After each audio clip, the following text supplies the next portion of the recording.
Hello, everyone. Hello, we are live. I was trying not to be late, so I want to hit the button right at the right time. Hello, I see people from, let's see, Dia Vanille says hello from Wales. I know where Wales is. I have been to the UK. I'd like to go to Wales. Hello, Sid. I cannot pronounce your name. Sidiwo Sheeny. Hello, Lewis. Hello, Andy. I enjoy the Star Trek Discovery chat on the stream, even though I've only watched my first Star Trek this month. I've now watched the first 3 episodes of TOS under my belt. Awesome. Hello, Rose Goku Black Fan. Welcome. So I had to kind of, oh wow, you can totally see my monitors in the background. God, you might be able to see the other Megos I put on my wall. Oh, there's one of them in the reflection. All right, let's try and get them less reflective. So I found these yesterday. I did have to go back today. So this is the Mirror Universe Kirk and Spock set. And it actually looks right. And like the insignia is correct. The Mirror Universe thing. Aren't these awesome? So I did find this yesterday. So, and for anybody who doesn't know, Mego were a toy company that made awesome action figures like in the 70s, and they went away, and now they are bringing back these super duper limited awesome things. So like I'm keeping it in the box. I think it's really awesome. I would kind of want to take it out because it's got the whole play set in the background, but you can see the transporter-y stuff, which is awesome. And then there's, hopefully, are my fans too loud? I've got like 2 fans going. Hopefully they're not. Very illuminating. Mirror Spock, Mirror Kirk, collect them all. Officially licensed, detailed, 8-inch, blah, blah, blah. So, I am crap with money. Anytime you guys donate money to the channel, this is the type of stuff. So hopefully you guys like to see all what the donations do go for. It's like awesome stuff like this. Hello, 5-Star Gaming. Hello, everybody. Oh, so I did have to go back today. Well, alright, we're gonna set this somewhere where I won't break it. Hello, Stupid Rock Show. I did have to go back today. Alright, let's see if I can grab these without destroying everything. I put them on the wall behind me. I put them on the wall behind me. I had to. This is the one, like, if I didn't get any others, I had to get Jimi Hendrix, and Dracula. I had to get Dracula and Jimmy. If I didn't get any others, it was Dracula for sure and Jimmy, so I had to get Dracula. These are awesome because they're like, they only made 10,000, and I didn't realize they made so few until I brought them home and I was looking at them, and yeah, so there's the back. I'm leaving it in the thing, too. It's got Mego trivia, all this cool stuff. They have so many cool things. They also have Chekhov and Sulu, but in figures like this. I didn't get those. I really want them, but I had to kind of stop at some point with some of these because I was spending too much money. So then, of course, Jimi Hendrix at Woodstock. Where's this Monterey? This is Monterey guitar, isn't it? No, this is Woodstock guitar. This is Monterey pop guitar. Now I gotta look. Huh. I don't remember. I gotta go look now. I do have Monterey Pop and Woodstock on DVD, though. So there's the back. Does Jimmy come with acid? Well, you've got to avoid the brown acid, but the orange is supposed to be really good from if you're going by Woodstock. Hello, Jazz Oldfield. Hello, welcome. Is that the guy that goes, do you remember? No. No, absolutely not. You're thinking of Earth, Wind, and Fire, and the song is September, I think. Hello, Sav, welcome. So, the other one, I really shouldn't have.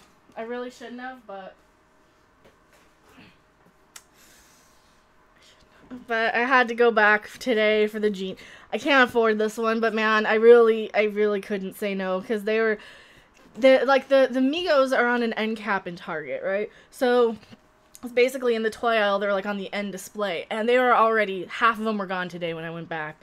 So I had to get Jeannie, and I think she's a little derpy in the box, but the paint is really good on her face. She looks very cute. So I wanted to make sure I got the best Jeannie that they had as far as the paint went.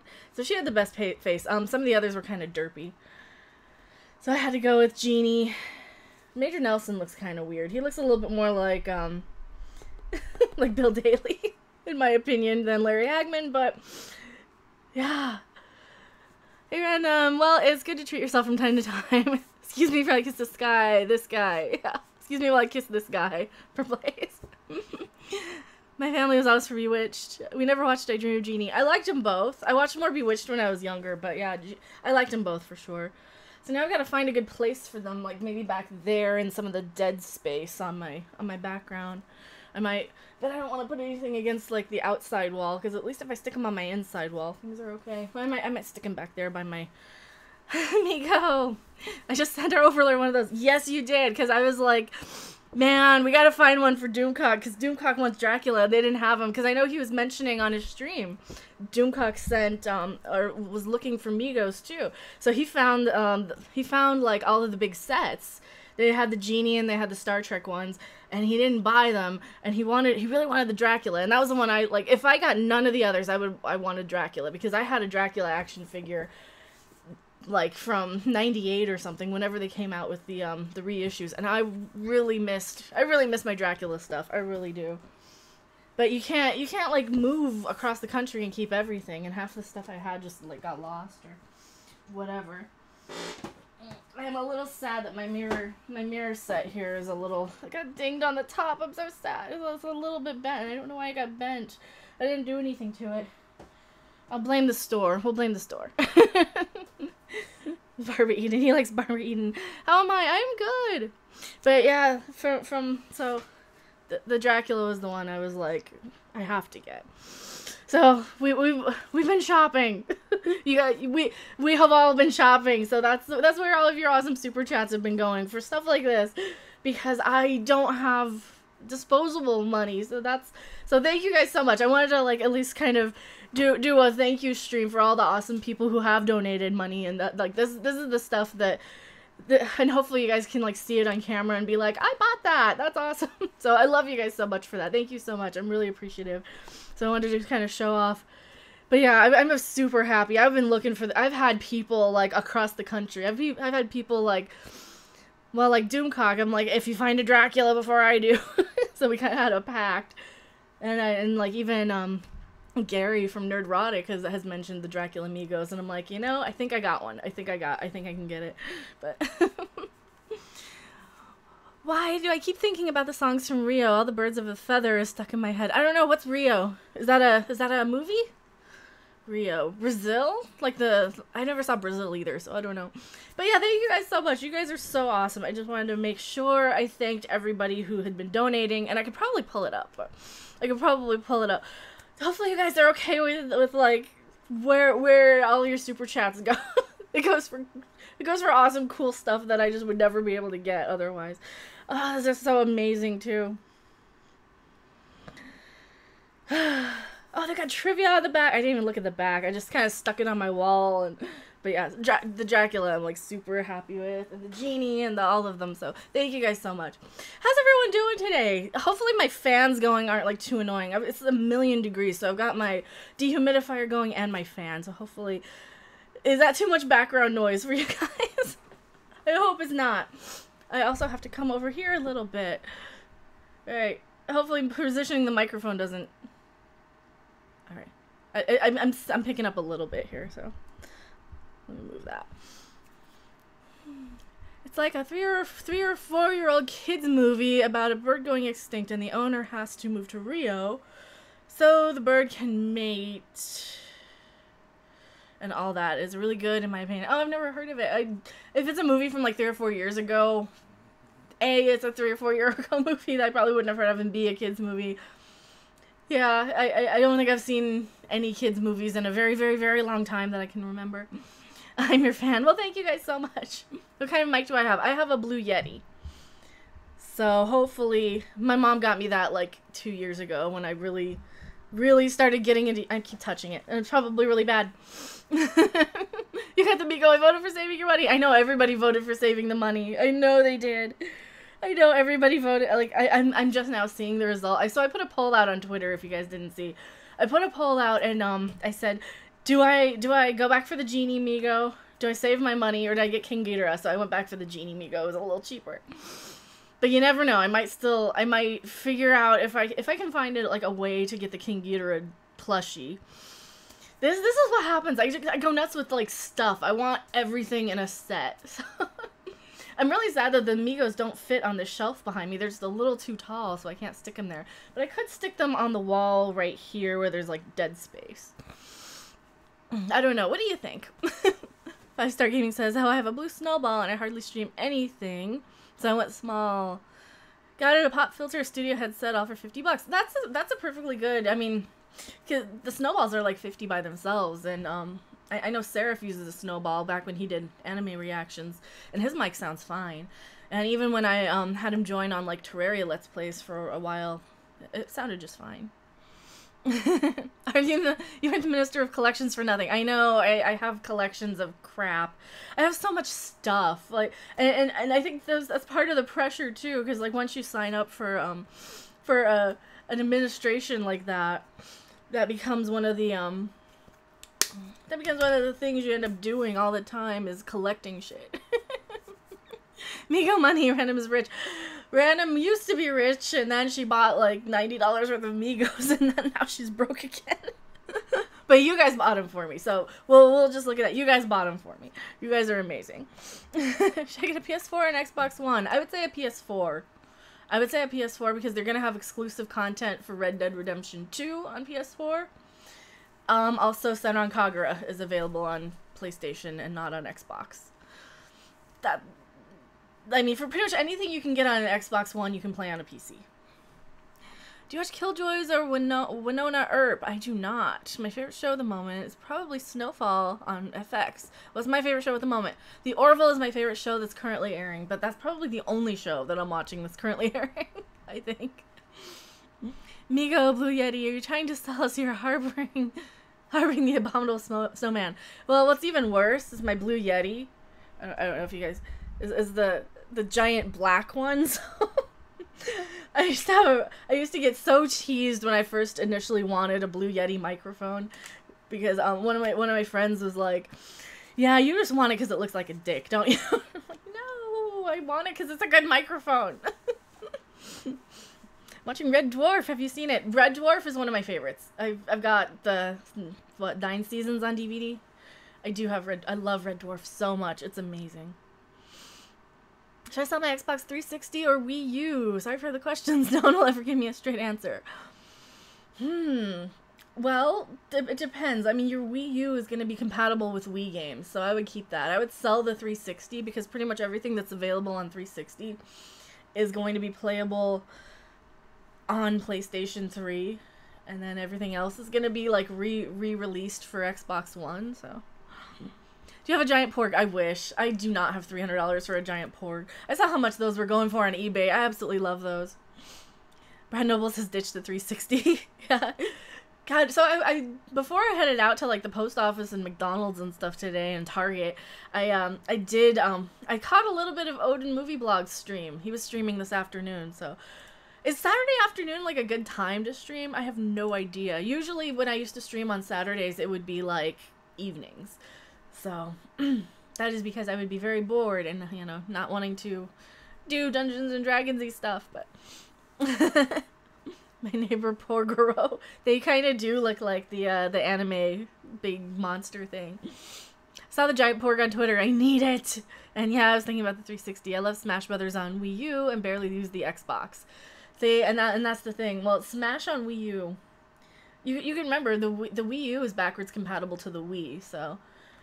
And the Wii U also has the Paper Mario game, and I would say keep the Wii U until everything is obsolete, until they bring out Smash on Switch. Yes, angry Mr. Flibble says good choice about Red Dwarf. Well, I would hope so, or Mr. Flibble will be very angry. Oh. Fuck, I love that episode so much. I gotta go back and rewatch it. It's been so long since I've seen it, Red Dwarf. I always misquote it. And I absolutely love Red Dwarf. People may be watching the quartering at Gen Con. Hey, 17 is great. I am so happy that you guys are here hanging out. I did see he was streaming, and normally when I see like live streams from places, the quality is always just garbage, especially inside of a convention center. So I'm like, people are probably watching him, but then you know, the quality will probably drop off. Every time I try and watch a stream from a convention, it just dies. I'm usually done with my fishing shows and hangover about noon. Do they still have fishing shows? I vaguely remember like the 80s having like Bass. What's the guy? Bassmaster? Is that the guy on PBS? Was that a thing? Am I just making that up? They put Super Mario Maker on Switch. That Wii U can die in a fire for all I care. Well, I never played Mario Maker. I played well, they also have Mario Maker on the 3DS, so you know, just whichever. Bill Dance. Oh, he's a real guy. the bass fisherman, the bass master. What is his name? Or what's the show name? Their channel's devoted to everything on cable. Cable is dying. I know. I haven't watched cable in forever. Like, we even had cable in the house for a while, and I never watched it. I went through about a couple of days saying, oh my god, all these new ghost shows are out, and I love all these crappy ghost shows. That's kind of that's my guilty pleasure, is the stupid paranormal shows. So I go through and I watch all of those, and then I'm like, yep, now I'm caught up, and now it's like mid-season, so I guess I'm waiting 6 months till October when the ghost shows come back, so then I never went back to it. But I was watching Orville on there, so. Any recommendations for a capture card? I need one that's a little cheaper, less than 100. The only capture card I have that I can recommend is the Elgato, the HD. Like, the external is a little cheaper, but that's the only one I've used is the Elgato, so it's perfectly fine. I like the Elgato. Lubella says, oh my god, I love these shows too. Hello, Lubella. Hello, Wolfie the Tysplosion. Jimmy Houston. Oh, is that the guy, the Fisher guy? I gotta look that up.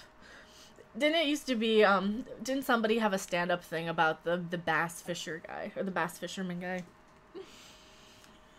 I got stuck watching Ghost Adventures for a couple of seasons. They're so funny! Oh my god! So Aaron, the guy who's like, oh my god! Just the big scaredy cameraman guy who's always terrified of everything. He used to come into Macy's and Sears over in Vegas when I worked at the mall in Vegas. So you used to always hear people say, oh yeah, Aaron from Ghost Adventures was in today again. Like, dude, I always missed him. I never got to meet him, but he was always in the store. Ghost Adventures is great. But like they're based out of Las Vegas, so that's like their local area. Did you hear that? Did I hear what? Did something? The only thing I can hear are my two fans, but watch BuzzFeed's Unsolved Paranormal Ghost Hunt shows. Shane and Ryan are hilarious. Complete skeptic versus scaredy cat. Oh no, BuzzFeed. I'm kind of curious because sometimes I'll watch some of BuzzFeed shows, but don't they have like the Try Guys? Isn't that one of them? So I've watched some of BuzzFeed shows. They're so professional though. I always shy away from like the really professionally made shows. Like I'm kind of scared that some of my favorite YouTubers will hit more than like 1 million subs, and then I'll be like, well, now I can't like you anymore. You're too cool. You're too awesome. I see Star Trek original season DVDs. Those next to the animated. God, I cannot point. I can't point behind me to save my life. Yeah, I have the original. I need the remaster. I really want the set, the one that has like the animated series and all the original movies, and Captain Foley from Trek Yards has that in a case, and you can see it on some of his videos, like his office tour videos. And I do want that. I've been meaning to. I've been buying like collectibles instead of DVDs, sadly. I haven't bought anything since probably the Batman set, but that was a Christmas present. So that was probably the last DVD set I remember getting, other than a few garage sale dollar DVDs here and there, but BuzzFeed could go die. Aw. I think so. Okay, so BuzzFeed might be the Try Guys. Because I remember the one guy with like the glasses, and he's kind of skinny, and he's got just a giant mouth, and he's like really hilarious. I watch him sometimes, and yeah, I think there's a few BuzzFeed. I think he's one of the BuzzFeed people, or is that somebody different? I might be thinking of somebody different, or the guys who go around trying like $100 food versus like a $1 food. I've watched some of those too. Do you have the Dresden Files? I don't have the Dresden Files. I don't think. What are the Dresden Files?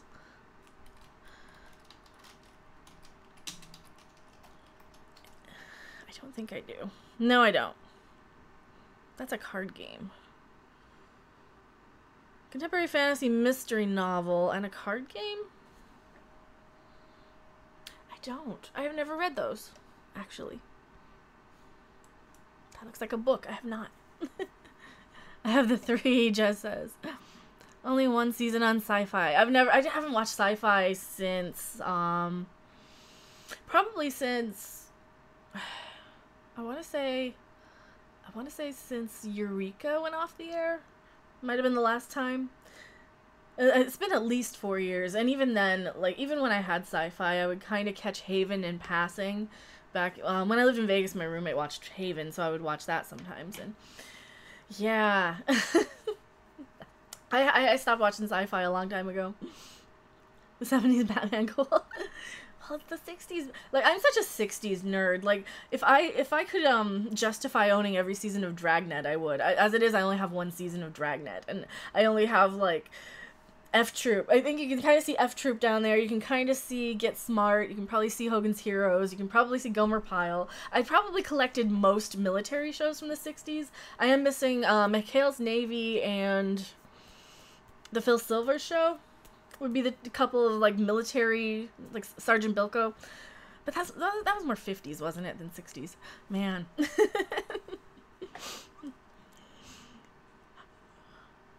Damn keyboard. Oh no. The Maytag man was great at that show. He did go on to be the Maytag man. Colin Ferguson from Eureka. You have Hogan's Heroes. I do have Hogan's Heroes. All of them. And Get Smart. And I've got, like, a bootleg Dead Famous Ghostly Encounters from, it was a ghost show where they tried to contact the spirits of dead celebrities. And it's so funny because it had the psychic Chris Fleming on there, right?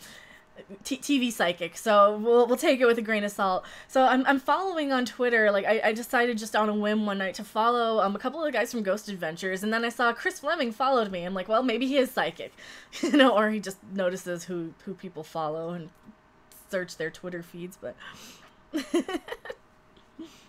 With Vic Morrow and Rick Jason. Who's Vic Morrow and Rick Jason? Phil Silvers was awesome. Phil Silvers was awesome. Well, his daughter was on, like, the later seasons of Happy Days. Like, his real life daughter. Oh no, I messed up my windows. There we go. It's true what they say. Oh, Combat. I never watched Combat. Actually, I think I missed Combat. Let me look it up.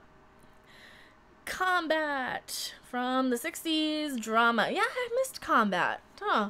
That must not have reran anywhere. World War II. Huh. I think maybe I lean more towards the comedy, too. Of course, I love The Man from U.N.C.L.E. That wasn't a comedy. And I liked I Spy a lot. Watching Richard Dawson was awesome on that show. Oh, Richard Dawson. Dude. Yes. So Richard Dawson was also in Monsters Go Home. I remember.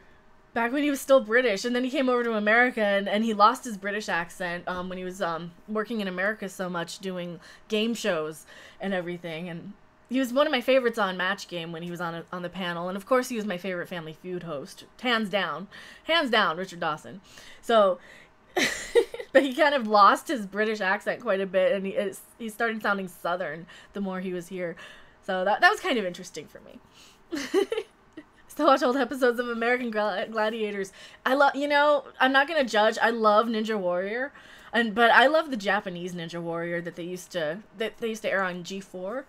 I'm kind of behind on the American one by a couple of seasons, so I need to go back and rewatch, or go back and watch them and see what happened. They were pushing too much, they're pushing some of the women too much, who really shouldn't be there. Like, they would take one step off the obstacle and fall, you know? So I'm like, dude, this girl is not all that. I'm not gonna mention who it is, but she really was not all that. And they kept pushing her and like, dude, you're like completely ignoring this perfectly awesome female athlete from Colorado. Maybe I was just prejudiced about people not from Colorado on Ninja Warrior. MXC. I haven't watched MXC. See, Lubella says it sort of does, not often. It's really good, some comedic episodes. Oh, and Combat, if it's a drama or a... I need to watch it. I don't think they reran it on Nick at Night. Like, that's a lot of my TV knowledge was what they aired in reruns in the 80s in Colorado on, like, Channel 2, and what they aired on Nick at Night in the late 80s and probably up till about 96, 97 for Nick at Night. They need a classic Nickelodeon channel so I can revisit Double Dare. They're bringing it back. They have a new Double Dare. But yes, they do need, they just need, well, they need Nick at Night again, because they have TV Land, but it's all airing stuff from, like, the 90s and new shows. And nothing against Hot in Cleveland, and even the show that, Cedric the Entertainer, is that who I'm thinking of? Is that who it is? Even the one that he had was actually pretty good. The X's was a good one. I was watching a lot of TV Land shows for a while.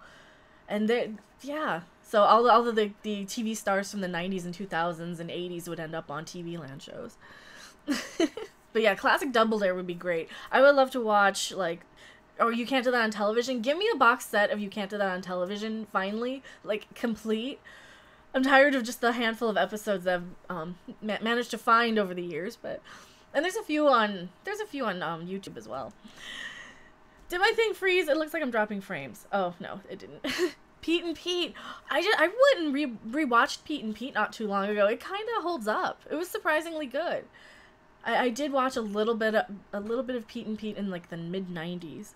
So I've been kind of going through, because of Doomcock, actually, I've been kind of going through and looking through a lot of, like, my old stuff from when I was a teenager, like, back when I was more creative and when I was writing and when I was, like... when I had dreams and aspirations. And I found some, like, awesome stuff handwritten in, like, the corners of things I wrote. Like, don't forget to watch Blazing Saddles on Monday at 7. Like, so apparently they aired Blazing Saddles at some point. Don't forget to watch the new Get Smart on Fox. That was absolutely terrible with Andy Dick as Maxwell and 99's son. Oh my god, that was bad. You think of Terminator 9. Is it... Do you mean the 6th one? Like the new one? I used to know the guy from the band that was on Pete and Pete. He was married to a friend of mine. Oh, that's awesome. That band was so 90s, though. That just... I think that's why I kind of watched Pete and Pete, because I was going through a lot of, like, my 90s stuff that I was listening to a few years ago, and... So bands like Greta, and bands like... There's a really good one called For Squirrels. Like F-O-R, Squirrels. Big Head Todd and the Monsters, a lot of kind of the 90s-y sort of alt-rock bands. There's all kinds of just... To me, the mid-90s are kind of like the late 60s as far as just an explosion of really different and unique, but all kind of samey music at the same time. Like, the 90s had such a sound to it. And when I kind of think, like, quintessential 90s sort of in the little sweet spot post-grunge, when grunge was kind of mainstream, so post-grunge being underground, I guess, and pre-Prodigy Rammstein 1998, I always kind of think of the band from Pete and Pete, so. They're called Miracle Legion. That is totally a 90s sounding band name. For Old Love Poetry. Oh. Silly. I miss the 90s. No, I was looking through, like, my stupid notes. I found somewhere where I was going through tracing my hands for some reason. I found, like, I had traced my hand doing the Vulcan salute, and I wrote down, like, the Voyager ship registry, and, like, and then, like, oh, NCC 1701. I don't know why I was just writing down. I think I was just watching Star Trek in the middle of the night writing. Because I think all this talk about Star Trek, like TOS especially, I was really, really into just staying up all night writing and watching Star Trek. It used to be on at like 5 in the morning, so. To the Du Hast. You know, I've never gotten to see Rammstein. I really need to see Rammstein sometime. They still tour. They're still good, too. I remember the first time I heard Rammstein was on Space Ghost Coast to Coast, I want to say. I just knocked over something. God, this would be a good blooper for my channel, for my Patreon. I've been putting bloopers on Patreon, so. But, it was either on Space Ghost for Rammstein or the Spawn, no, Lost Highway soundtrack? Was it Lost Highway or Spawn that they were on? They were on one of the soundtracks in the 90s. And then I think Space Ghost used them, and then they got big, but I was listening to them, like, really early, as far as I remember. Andre Les Rammstein. So, Andre is cool. See, I kind of picture Andre as being, like, this super serious, distinguished, like principal or authority figure. I really think Andre is kind of intimidating. So, and go figure. You know, I'm afraid of Andre. Doomcock is like a big teddy bear, in my opinion. But you would think I would be afraid of the guy in the big imposing helmet, but no. Oh. Spawn sucked. Yeah, the Spawn movie didn't look very good. Well, I don't remember if it was from the soundtrack for the live action or the animated. It might have... no, it was probably the live action. Dude, I remember getting the soundtracks for most of these things and never seeing the movie. Like Lost Highway soundtrack, but that one had, like... Didn't that have the Marilyn Manson Sneaker Pimps sort of collaboration? Which was really, really good. What the hell was the name of that song? Apple of Sodom? God, that was a good song. Andre comes across like a Bond villain, but he's really cool. He does kind of seem like that.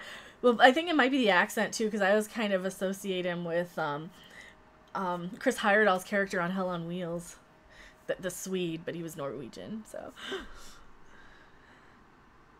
90s soundtrack was Twister. Oh, the best 90s soundtrack was Twister, or the worst? Because in the 90s, didn't we get like Armageddon, the soundtrack to that, and that's so cringe. At least listening to that is so cringe. There were some really great soundtracks in the 90s. I think I remember I liked the Tank Girl soundtrack quite a bit, or a few of the songs on it. And I remember liking, God, probably the Lost Highway soundtrack and Spawn. Because didn't I want to say Trent Reznor put together one of those soundtracks. And they're actually really good. I remember, like, The Perfect Drug was a soundtrack track at one point. The Escape from LA had a really good soundtrack too. It had a really good Rob Zombie solo song. It might have been a White Zombie song. This is like 20 years ago trying to remember something. The 90s were a Diane Warren love fest. Oh no. I used to listen to music on mini disc in the 90s. I remember mini discs. I thought they were such a good idea, but were so expensive. I could never do it. I was so amateur. Anytime I tried to record anything in the 90s, like even of my own, I had a boombox tape recorder, and then I had I think I had a karaoke machine for my microphone, and I had my little amplifier, and that's how I would record songs and crap. It was horrible. It was so cringy. Ain't seen Tank Girl since the theaters. I don't think I saw the movie ever. I don't think I've ever seen Tank Girl. I do remember the soundtrack though, because that had the Bjork song on there, and it had God, it had a few songs on there. Yes, Trent did Lost Highway. Awesome. Yeah, God, it's so weird, because I was going back listening to some of the stuff like Korn and some of the bands from the 90s, and like these were actually really good. I really enjoyed a lot of this. Even though Korn was more, I think I listened to him a little more towards the end of the 90s, but the best 90s soundtrack was Blade. Oh, that might have been. Mini discs, haven't heard that in a long time. I miss mini discs. Mini discs were cool. That was the best way to like just record an audio track, and it was a digital recording sort of thing. And yeah, that was a flash dot. It was like a flash drive. It was ahead of its time. It was really cool. Let's see.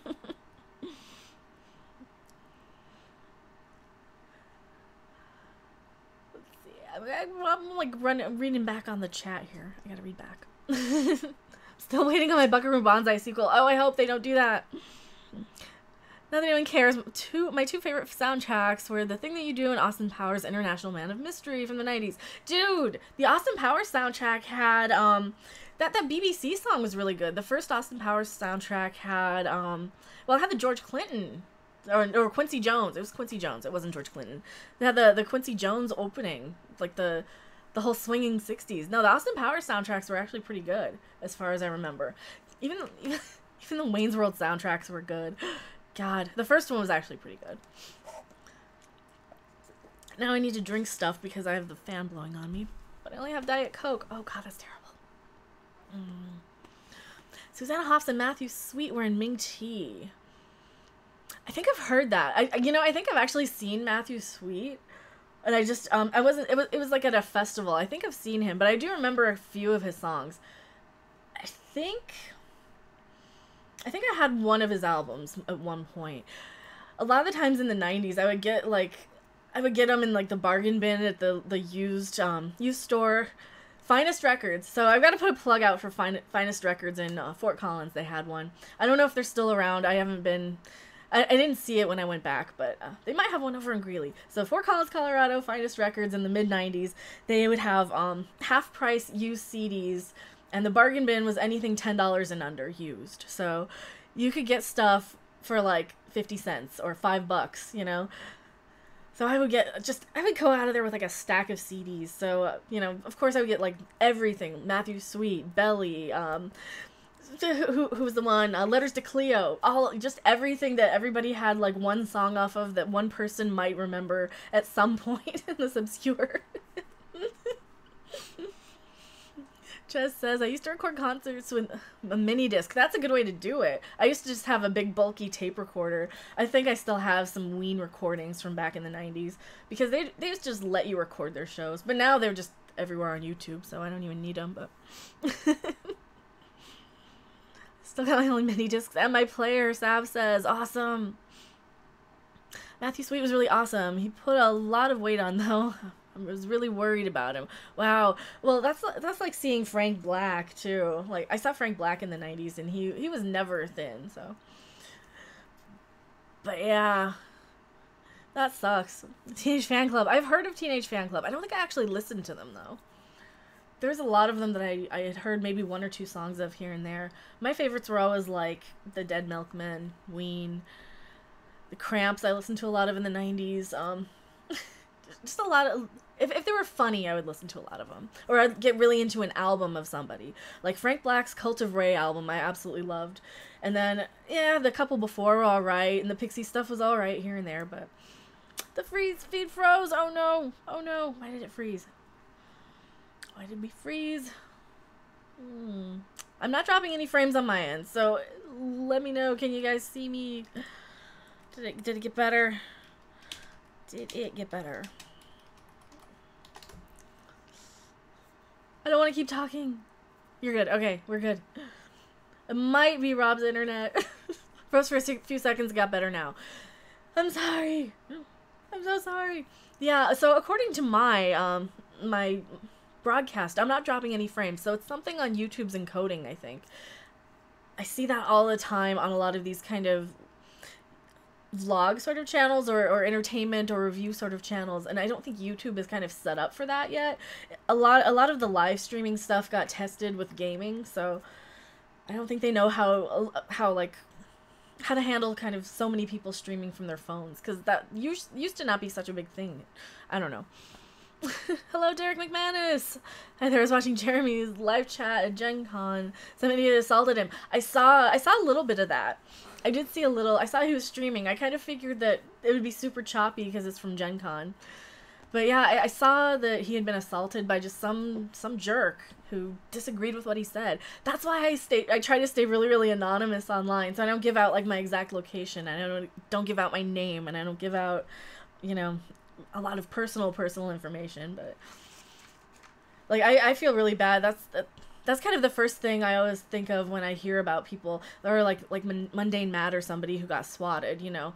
I always think of, okay, well, you give out your real name. It's so easy to find you if you give out your real name. Don't do that. But I mean, I guess if you want to be kind of in the entertainment industry, then yeah, absolutely you want to put your real name out there. But I might need to turn my fan off. It's making it really hard to talk with the fan running. I feel like I have to talk over it, and then I'm like getting dried out. So, yay, we're fine. Awesome. Yeah, it just really sucks that like that a lot of the kind of social justice warrior types end up kind of going into the assault category, and I'm like 99.99% of them will never do it, and they will just yell and scream and throw a temper tantrum. But you know, there's always gonna be that one crazy person who thinks it's okay just to go and punch somebody for disagreeing with them or pissing them off. Boo, how else are we gonna peek in your windows? Well, you're peeking into my room right now. You can see everything. How's the cats? They are good. They are so sweet. So the one cat, well, they were kind of fighting last night. I guess they weren't super sweet. I did have to break up a fight, but no, they're good. They're really cute. They were playing with a cricket today, so I had to rescue a cricket and stick him outside. I don't like crickets that much. It was a tiny one, so it wasn't like hopping. I don't like it when they like jump here because I have so much hair and stuff. I don't want like bugs or anything getting kind of trapped in there. But I did. It was a little tiny one. I put him on a plate and stuck him outside. I had to refresh the window, but it's back. Awesome. That butter doesn't lick itself. My cat did try to lick butter. It was so funny. I was making something and I had butter sitting there and I had my back turned and he jumps up and tries to lick it. Like, dude, no, this is not for you. He likes puddings. He likes ice creams. He would love chocolate. He's not allowed to eat chocolate. But... And then the other cat doesn't care. She never wants anything. She's like, it's food, whatever. It'll be there when I get up for it. I'm not getting up. But she's older too. And she was kind of a hand-me-down cat from another roommate who couldn't keep her, so. Yeah, okay, you guys are saying it buffered for a few seconds, but it's better now. Awesome. These chats are really fun. I like doing these, so hopefully you guys are okay with me like spending the super chats on Megos. I couldn't resist, especially going back for the genie one. I did have to go back for the genie. And I think her face looks okay. I don't think she looks too bad. Can I get a good... That's not... I think the face looks pretty good. It does not want to focus worth a crap. I think the paint looks okay. She's just kind of in there sort of leaning back. It's my only problem. But yeah, the costume looks good. I like it. Costume looks pretty good. The yeah. Surprised you didn't go to the Star Trek convention. Well, I'm not in Las Vegas. I actually didn't go when they had them. When they had them in Vegas.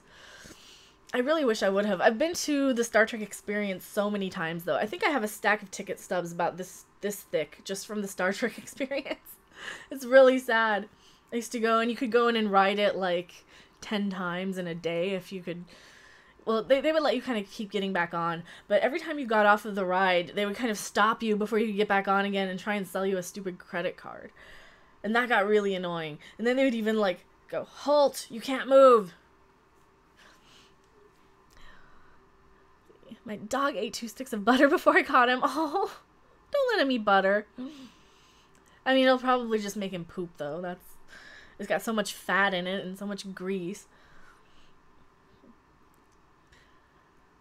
There was a terrible carry-on here last night. A drug dealer and his clients fell out and someone was stabbed. The fucking police came to my door looking for a statement. Oh, wow. Wow. Is that like a typical thing? Yeah, Brad Noble says it's time to move. Is that a typical thing where you are at? I would say yes, get a better neighborhood. I don't know. I would assume it's probably just a drunken and drugged up sort of fight, but... Yeah, I would be afraid living near drug dealers. Because, like, when I lived in Vegas, you had, like, a really, really nice neighborhood gated off and right next to a really, really horrible neighborhood. And, because they had, like, all of these kind of hastily planned neighborhood settlement sort of things. And they just had to kind of pick any vacant lot they could and just build 20 houses on it. So, pretty much you would always be next to a drug dealer in Vegas. I decided to show up. After all, screw sickness. And I have ice cream. You have ice cream? I need ice cream. You should share your ice cream, pretty please. And hello, Mahavis. Derek, hide the body. I live in the nice part, but across the road is bad. Oh, okay. Yeah, that's kind of how Las Vegas is. You got a little nice part and then like a crappy part. Hello, Willie Woodward. How's it going, everybody? But yeah, I was like super excited. Oh, I was super excited to find Dracula because I've heard that like when Gary from Nerdrotic was looking for his Draculas or his Megos, he like passed up on I think the Dracula or was it the Hendrix, and then he like went back for it and it was gone, and like the dealer was saying that they sold out super fast. So I'm happy. I'm very happy. I like the Dracula figure. It looks really good. Oh, it's got a little quote. Listen to them, the children of the night. Isn't it cool? I'm so happy. I'm so happy that I found one. 14-point articulation. God, I cannot say that. I was thinking I should try and read these. No, I shouldn't. But yeah, this makes up for the Dracula figure I had. I had one from '98. I had so many figures from back then. I had my Space Ghost figures. I had the regular Space Ghost and then like the see-through one. It was kind of clear plastic, so it was invisible Space Ghost. I never found Brack or Zorak though. I really wish I would have had the Brack, because Brack was always my favorite, and then Zorak was like a really close second. So I really, really wanted that, and I never found those, but I did have the Space Ghost. I ended up selling them. I had the Mackenzie Brothers figures in the box. I ended up selling those too, because you go through a point where you're like, oh, I want to, pay the electric bill. What do I have that I can sell? It really sucks. What sweet music they play. Yes.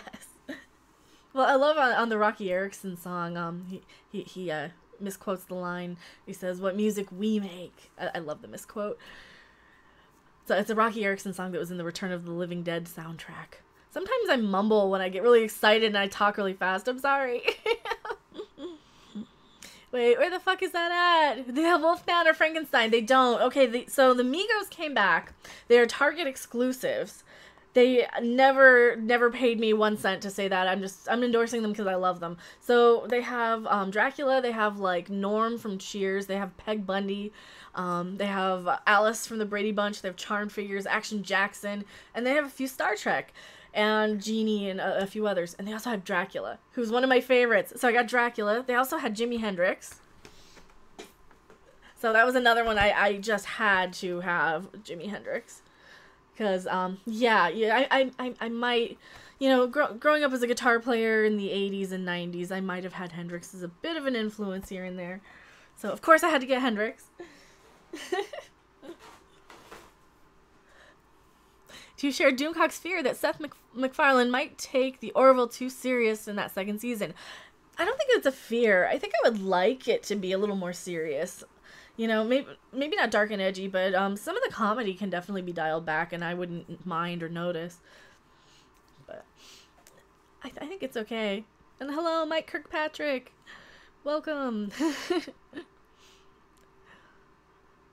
I've been around Target, but I haven't seen them. They had them on the end caps. So I had to go back today for this one.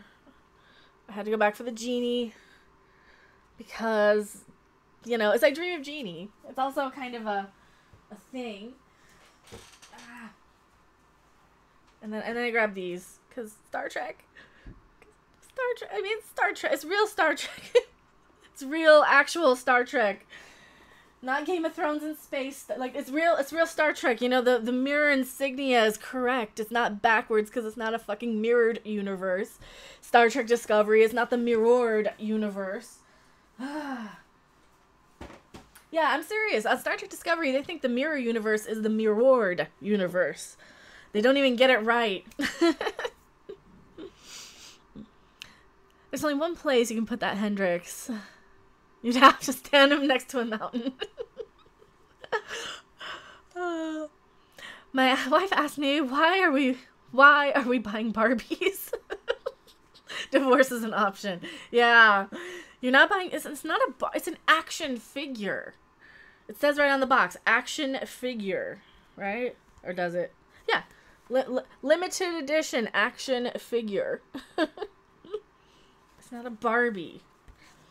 You play dress up with Barbies. You have adventures with action figures, or in our case, you stick them on the wall and keep them in their plastic forever and ever and ever. Found part of Spock's goatee. I funded part of Spock's goatee. Oh, you kickstarted them? You backed them? These were a Kickstarter, weren't they? Or an Indiegogo or something? Let's crackin' home slice. Hello, Vocal Ven. Welcome. Hello, everybody. What is cracking? I've been showing off everything that you guys bought me, basically. So I took all my super chat monies, and I bought action figures. And I might not be done either. I might have one more. Do you guys think I should buy a King Ghidorah plushie? Because I missed out on the Mothra one, apparently, that I didn't know about in 2005. And it's a Beanie Baby, so, like, no. I never collected Beanie Babies, so I never paid attention. But I did see somebody tweet out they have a limited edition King Ghidorah Beanie Baby, and it's like 9 inches. It's a pretty big size one, too. Why not? Yes, do it. You guys are such a bad influence. Money well spent. Ramen and hot dogs are cheap. I literally bought ramen noodles and hot dogs this week and mac and cheese. And not only mac and cheese, generic mac and cheese. I bought Walmart brand, but that's because I kind of prefer Walmart brand to Kraft. Kraft is just so blah. The Walmart thick and creamy is the best mac and cheese. But yeah, I looked at it. Hell yeah, Ghidorah plushie would be sick. And it would actually fit on the shelf behind me, too. I could put it in front of Assassin of Youth and Child Bride, which probably actually has real child porn in it. Technically, I mean, the girl in it's underage and gets naked. But that's public domain, and it came out in the 30s, so it's legal. Because it's art. I don't know. I don't think it does, but... Anyway. Craft is for company. Yeah, craft is for company. That's fancy people food. 9 inches, I'm saying no more. You see Nathan Fillion as Nathan Drake in the Uncharted fan film. Yes.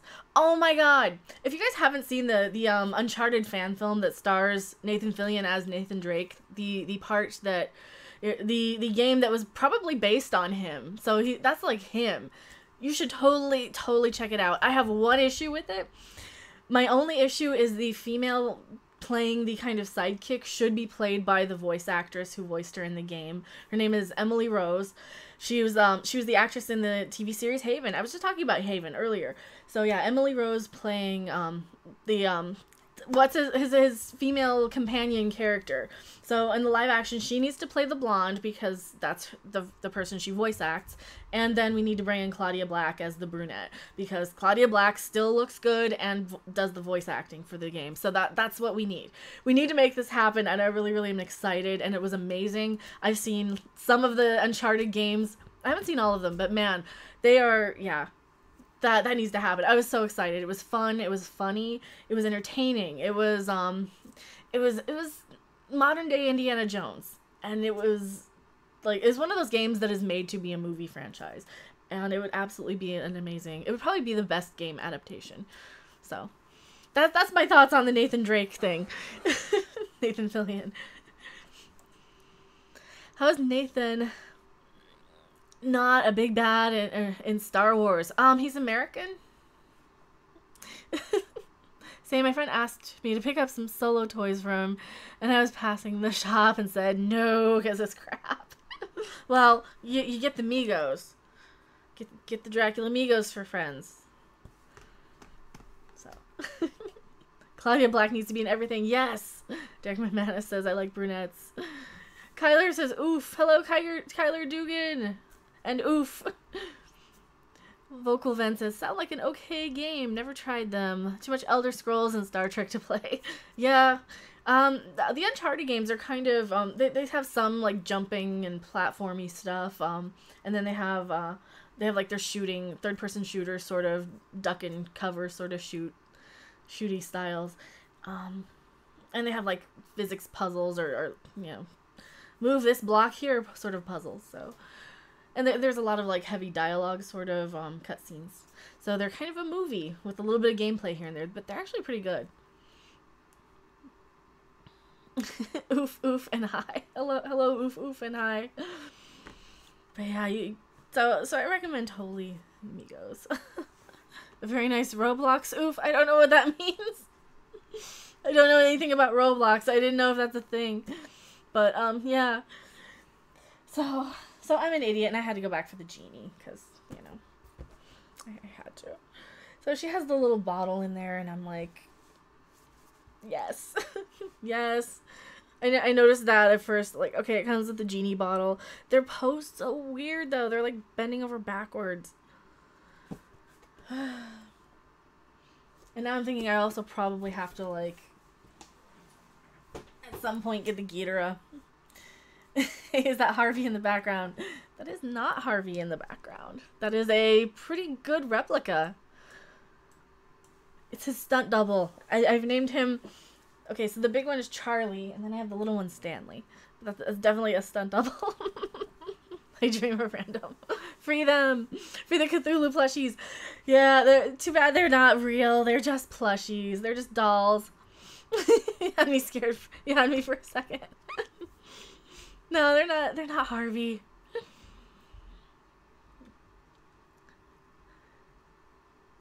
I have a date. Met a nice lady on the train of all places. I'm quite excited, to be honest. Oh, nice. Congrats.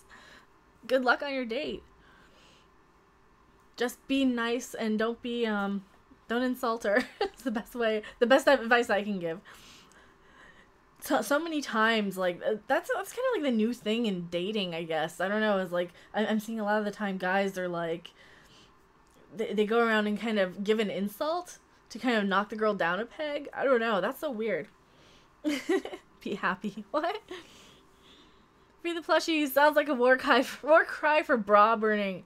Oh, man. Yeah, free the plushies. Be dorky and make her buy stuff. Oh, don't make her buy stuff. You never want to make the girl buy stuff.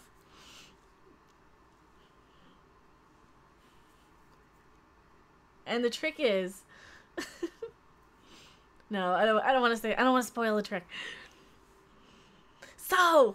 God, oh, somebody asked me about Terminator 6 earlier. I did make a video on Terminator 6. It, to me, so far, the picture looks, do I have the picture? I don't think I have the picture. No, I don't. That's not the right picture. That is also not the right picture. Well, I don't have it pulled up right now. But, to me, it kind of looks like they're not really so much trying to bring in the whole LGBT aspect. It just kind of seems like she's got short hair because it makes sense in the post-apocalypse. Like, I wouldn't want to be running around with my hair and you know, seriously, if you're not gonna bathe for like a couple of weeks at a time, it makes sense to have short hair. She kind of looks a little lesbian anyway, which is, you know, doesn't really matter one way or another. Let me pull up the picture. So this is what we're talking about. Yeah, so, I mean, to me, she just looks super skinny. That's why she looks kind of man-ish. I don't know if I can bring this any larger. There. It looks photoshopped to hell. It does look really photoshopped. If you kind of notice right here on her chest, she kind of looks like she has like cyborgy things and kind of up and down her arms. So she might be a robot or part cyborg. So that might be one of the plot lines that they're bringing in. I don't know. I don't think they're trying to go for the LGBT or SJW thing. I haven't heard anything about, but the face doesn't belong on the body. Kind of manish. Yeah, she looks very thin, so it could be for the role. I don't know. Sorry, my lips are like super drying out here. All right. She just looks very, very thin. I think if she weren't underweight, she would have more hips and more of a bosom. But she's a very slim actress anyway. So if she put on like 5 or 10 pounds, she would probably fill out in those areas. But she's the new John. What are they doing with John Connor? Is my question. What are they doing with John Connor? Justin Timberlake looks hot. Though in the middle is a woman. Yeah, that is a woman. I mean, she doesn't have makeup on. She's got a very stern look. I mean, if I didn't know who it was, I would probably think it's a man, but I know who it is, so. That's what I got from the pic. She's definitely a robot. What do you guys think? What are you guys saying in chat here? Facial skin is much lighter than the rest. Well, that's probably makeup to keep the glow off of her. Because, alright, if you look at my makeup, it's not going to be the same as every skin. That's my makeup versus my skin, so your face will be... They probably just have a lighter color on her than her body, so... As long as they have the original music, I'm on board anyway. Why is my grandma so pissed? Put the shotgun down. Well, Linda Hamilton is in her 60s. I'm glad Linda Hamilton is back, but it seems like it's a decade or two late. Yeah, it is about a decade or two late. It is a little too late for to really care so much about this. I think at this point, no one cares about another Terminator movie. I don't care about another Terminator movie. So this movie takes place before T3. I think it does. I think it's supposed to... or it's supposed to retcon T3. It's going to be a direct sequel to T2. But in T3, she wouldn't have been that old.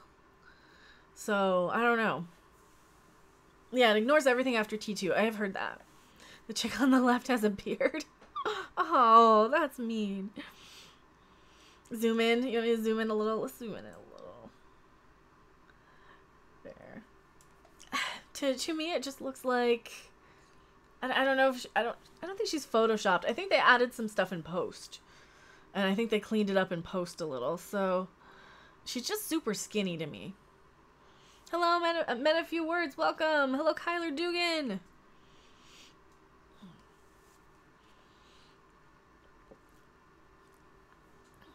Probably phasing him out. Do you think they're phasing him out? Kyler Dugan says they're probably phasing him out. Timey-wimey. Wibbly-wobbly, timey-wimey stuff. Yeah. They might be trying to phase out John Connor. I don't know. I hope they don't. For me, I would actually love it if Edward Furlong was still there. Like, if they could clean him up and kind of get him into shape, I would really love to see Edward Furlong back, but we're not going to see him back. That's just because I liked him when he was in, like, I was the exact right age to he was a very age-appropriate crush back then, but press F to pay respects. Aww. I was half listening. Who's in the center? That is Mackenzie Davis. She's been in *Halt and Catch Fire*. She's been in *The Martian*. I liked her a lot in those. I mean, I think she's just very, very skinny in this, and I think she's probably skinny because it's the post-apocalypse. So it doesn't really bother me that much yet. And once I hear stuff like the producers saying, yes, we're trying to give a more LGBTQ-friendly Terminator, you know, until I hear that being said, I'm just going to take it as they just wrote her like this, so it makes sense for the plot to me. Matt Smith was in the last Terminator, was he? Oh no. Was he in the last Terminator? I didn't see that one, but I think I remember hearing about, oh god, Matt Smith. Get off me, Nightbot, your child support is in the mail. Oh, Nightbot. Alright, let's get rid of that picture. I can give you this picture. This is an LGBT propaganda. It's the destruction of gender norms propaganda. Oh, yeah, it could be that, too. It could be a, I don't know if it is, though. I mean, are they saying anything about it? Do they have a reason why she looks like that? Can you guys link me any articles or tell me what to look up? Because I just think, because of all the shitty propaganda they put out there, where I think a lot of us are kind of like anything we can think of to nitpick on, we kind of assume is getting lumped into the actual propaganda. So I don't know. My eyes are burning white. I know, and I'm so sorry. This is how I treat people that I love in my chat. I'm so sorry. The Klingork boobs. At least they're censored. Hello, Richard. How are things? No, I'm late. I know how to pronounce your name, but things are great. I was just showing off all the Megos you guys have provided, and it's super awesome. So thank you guys so much. Would you like to feature in my next video? Sure. What kind of video? Star Wars antics. Sure, if you want me to. Absolutely. Ew, no Klingorks. I know. Well, let's look at something better. Dracula. So I have a t-shirt somewhere of the Bela Lugosi's Dead t-shirt. I think I got it at Hot Topic in like 1998, and it's actually got Bela Lugosi in the coffin, the picture from like the newspaper in the 50s. So yes, I have that on a t-shirt. Yes, I was kind of a goth. Bela Lugosi. Dracula was awesome. I prefer Jiralahani over Disco Klingons when it comes to space orcs. Oh no. Disco Kling. They are kind of disco. They're a little what how did Doomcock put it on one of his videos? It was a good one too. They look like Liberace outfits on ice skaters or something. Or like the monkeys from Wizard of Oz. I gotta go back and watch his old videos. It's been a while since I've watched some of them, and they were hilarious. Found them on Amazon. Oh, cool. We found them on Amazon. I'm debating on getting them. Get them. Get them, get them, get them, get them. Absolutely get them. You guys have been encouraging me to get stuff. I didn't know they had them on Amazon, or I would have ordered them from Amazon. But yeah, they've got like, I still didn't get Sulu, and I didn't get Chekhov, and I kind of want to get Sulu and Chekhov. Thank gosh you're not an emo. I'm too old to be an emo. By the time I was like divorced, emo was a thing, so I was too old to be an emo. I had to adult. Emos never had the no, I was that like when I was a teenager, I was watching like Star Trek at 5 in the morning, the original series on TBS or TNT. It was one of them, and and listening to Typo Negative, and 45 Grave was another huge band I loved in the 90s. The Discovery Klingon armor always makes me think that CBS has been raiding Ivan Ortega's poncho closet. Oh. Hey, he's got nice ponchos. They shouldn't steal those and turn them into those orc costumes. They kind of look like, they do kind of look like ice skating outfits, though, to be honest. That's probably the best one. Jaral Hani, I'm probably saying that so wrong, would walk all over these new Kling orcs. Damn, that would be a great battle to watch. Watch a chieftain kick their cave door in and smash them with the first of Rucked. I need to run big in the chat. Oh no, I can't see. I'm so blind. There we go. Now I can read you guys. I just can't read so much of it. Okay. You should do a live stream with Anti-Trekker. I would smash the like button. I would do a stream with Anti-Trekker. I don't really know him. I've seen a couple of his chats. I've, you know, dropped a couple of messages in his chat a few times, but I don't really know Anti-Trekker. But yeah, I've watched him a few times. He's cool. He does have nice ponchos. Oh, Ivan has nice ponchos. Yes. Now I've got to really pay attention to the chat because it's small. Mojave says, I'm melancholy in generally contented fashion. I've been called emo all my life and I can't even identify with that thing. Oh, yeah. Star Trek Mega Construct sets that you get on Amazon. Oh, Star Trek Mega Constructs? Now I gotta look that up. Let me look that up. That's probably awesome. Mega Constructs. No, I'm typing backwards. Alright, let me look that up. Oh, that's nice. Oh. And that's more than half off. Oh, you guys. I don't have an $89 in the bank. Alright, I'm gonna show you the... Somebody just showed me that. Oh, it's 2 characters too long. 2 characters too long. Oh. There. Used to work in a cinema in the 90s and got a large Lost Boys 80s cinema poster. Oh, I would love that. I would love to have something like that. I think I went back and I realized what movies I absolutely love, what movies I will always watch and always want to watch anytime they're on TV. And I narrowed it down to a few, and Lost Boys kind of, no matter what mood I was in, I could always watch The Lost Boys. So I think that might be my all-time favorite movie. I still kind of have to, I have to like give it a few months to let it set in, but it wasn't that long ago, but I really want to sit with it and make sure when I'm asked what my favorite movie is that I can absolutely 100% say The Lost Boys, so. But man, I would love to have a Lost Boys poster. I don't even have one. I've just got the DVDs. I was thinking about buying one, but. Death by Stereo. Oh my god, yes. Even, Rock would work the Kling orcs. Oh no, the Kling orcs.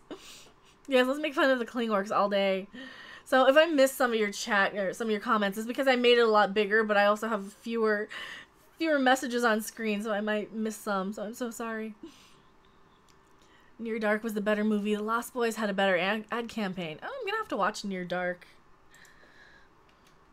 I will write it down. As I type with my left hand. Yeah, I'm gonna have to look at that. Who's in this? Okay, I can't even read that. My other browser's tiny. Why is my other browser tiny? When I worked at the theater, it was a thing to bet on who would steal that. Well, I'm not gonna say anything, but I might have a double-sided Mystery Science Theater 3000 poster from the movies that that did not belong to me initially, and but it's mine now, and it's been mine for 20 years, so more than 20 years. But yeah, it's a dual-sided, a dual-printed Lightbox movie poster. So yeah. It's their fault. They just had it kind of hanging outside in front of the movie. They didn't even have it in the case or anything. Get a new prescription. This is a new prescription. Do you know how much money my glasses are? That's like $700 to buy glasses for me. It's horrible. Near Dark was a very dark indie Bill Paxton rocks. Oh, okay. I just typed it in. I didn't look over at who's in it. Bit like Aliens or King Kong, you just have to watch. Okay. Muffs. Woo, MST3K, I love that show. I am such a huge Mystery Science Theater fan. Absolutely. So I was gifted the opportunity to go and see Krull for Riff Tracks. I've never seen Krull. I love Mystery Science Theater. Like Riff Tracks is basically the Mike, Bill, and Kevin from like the later seasons of Mystery Science Theater 3000. Well, they're basically doing the exact same thing, only they're doing popular movies and they're selling just their recording, just their audio over their Riff Tracks site. So yeah, I get to see Krull with basically Mystery Science Theater. I think it's gonna be great. I think it's gonna be awesome. I've never actually seen Krull. It's one of those movies that I really needed to see and I never got around to it. How familiar are you with the Halo franchise? I played a little bit of 3, and I know who Master Chief is, but not that familiar. Not that familiar. That's one for the cardboard standers. Oh, yeah, to get a good cardboard stand of anything cool for the movies. That would be awesome. Morning. Hello, Bleentron. Welcome. I'm gonna nip to the shop to get a few beers before it shuts back soon. Oh, thank you for being here, Jez Oldfield. I'm probably not gonna stream a super long time today. It's definitely gonna be a less than 2-hour stream unless like 100 people show up and are like, we love you, here's $1 million, we love you. No. But I want to kind of keep it under 2 hours because of stuff. Krull is fun. Never seen Krull myself. Wow. So now I don't feel so bad for never having seen it. I know it's one of those kind of cheesy fantasy sort of. Every time I see it, it kind of reminds me of the Neverending Story. Anytime I see any like clips of it, so I think it's gonna be fun.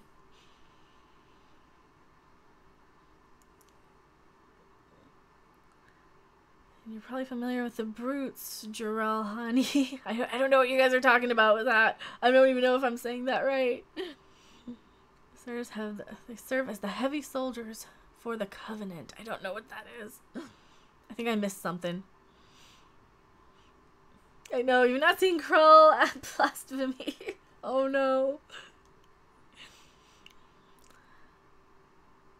Hi, we heard you need some Bulgarian awesomeness, so in here, so hi. Well, hello, Pyvon McLaren. Welcome. So this is kind of weird. I'm a music geek. I actually have a few Bulgarian sort of folk album sort of things just because I liked the sound of it. I'm such a music nerd. Anything unusual and different. So I do have like a lot of, like a handful, probably like 6 that I really love. Brad Noble says boobs are good. We can all agree on that. Oh, thank you so much, Willie Woodward. Go forth and buy Megos. Oh, I super appreciate it. Do I have my notifications on? I don't know if I even do. Yeah, I do. Okay, they should pop up. Thank you. Yeah, that's where we got. This is why I have the Megos, because you guys have been so awesome. And that's why I wanted to make sure I came on stream and like thanked you guys even more than because I don't think I thank you guys enough for everything. And thank you so much. $1.99. That will absolutely go for Megos. More giant spiders, though. No more giant spiders, Bleentron says. I think I missed some of it. I might have to lower again. I'm missing too much of the chat. I'm absolutely missing too much of the chat here. Let me refresh.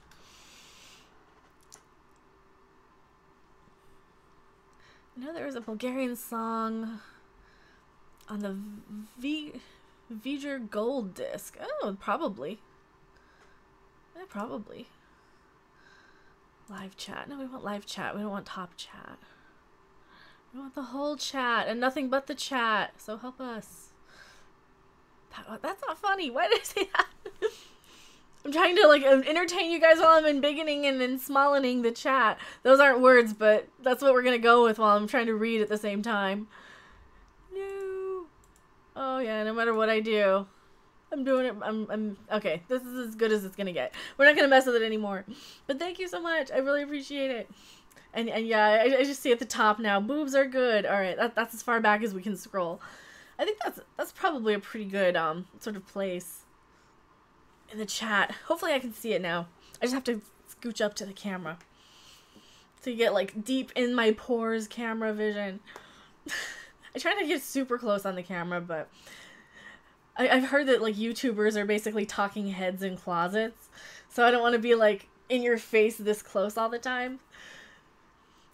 And I noticed that too. Like after I've heard this reference or this sort of catchphrase about YouTubers are just talking heads in closets, I kind of noticed that. Like, oh, that's just a head in a box. That's just a head in a box. I don't want to be that. I want to be like a little bit more, but.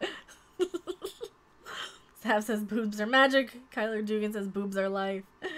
Yeah, well, okay, we should get like a press F in the chat for boobs, I guess. We'll do that. Press F for boobs. Screw them, you're fine. I know. I just kind of hear that like a talking heads in boxes sort of thing. Did you hear the Patrick Stewart new series on Picard from CBS? How new of this news? Because I heard he was going, like they offered him, but they didn't like have it set in stone.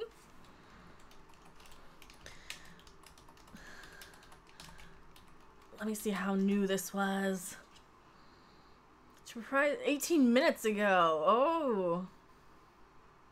Patrick Stewart. All right. He just announced it on Twitter. All right. I see it from 18 minutes ago. Oh no, this means we gotta like actually read this on screen. Yes, spam F. Spam F.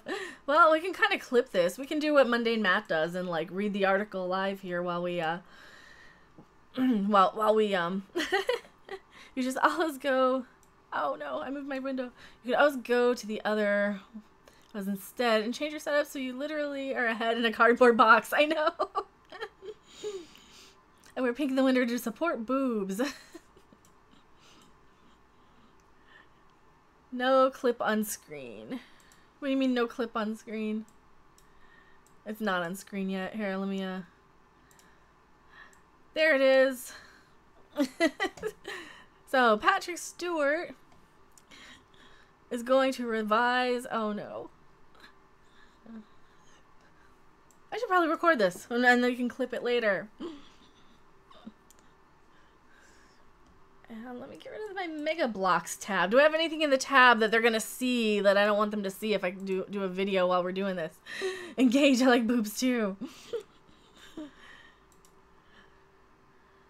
Welcome. We have some breaking news in the middle of a live stream. I was informed that Patrick Stewart is going to reprise his Star Trek role in a new CBS All Access series. The actor will reprise his Next Generation role as Jean-Luc Picard more than 2 decades after the Syndicate favorite wrapped its run. Patrick Stewart is boldly going where he has gone before, tish. As it has been rumored for months, the actor has officially signed on to star in a new Star Trek series for CBS All Access, in which he will reprise his role as Jean-Luc Picard. The new series will not be a reboot of The Next Generation, but instead is being described as an exploration of the next chapter of Picard's life. Additional details about the new series, including its title, episode count, or premiere date, are being kept under wraps. The creative team for the newest Star Trek series includes Alex Reichert Kurtzman, who serves as showrunner on CBS All Access's Star Trek Disaster, and whose recent overall deal with CBS Television Studios included marching orders to expand the beloved global franchise. Aren't marching orders? Doesn't that mean fired? No, that's not. That's his walking papers. That's his walking papers. Oh no.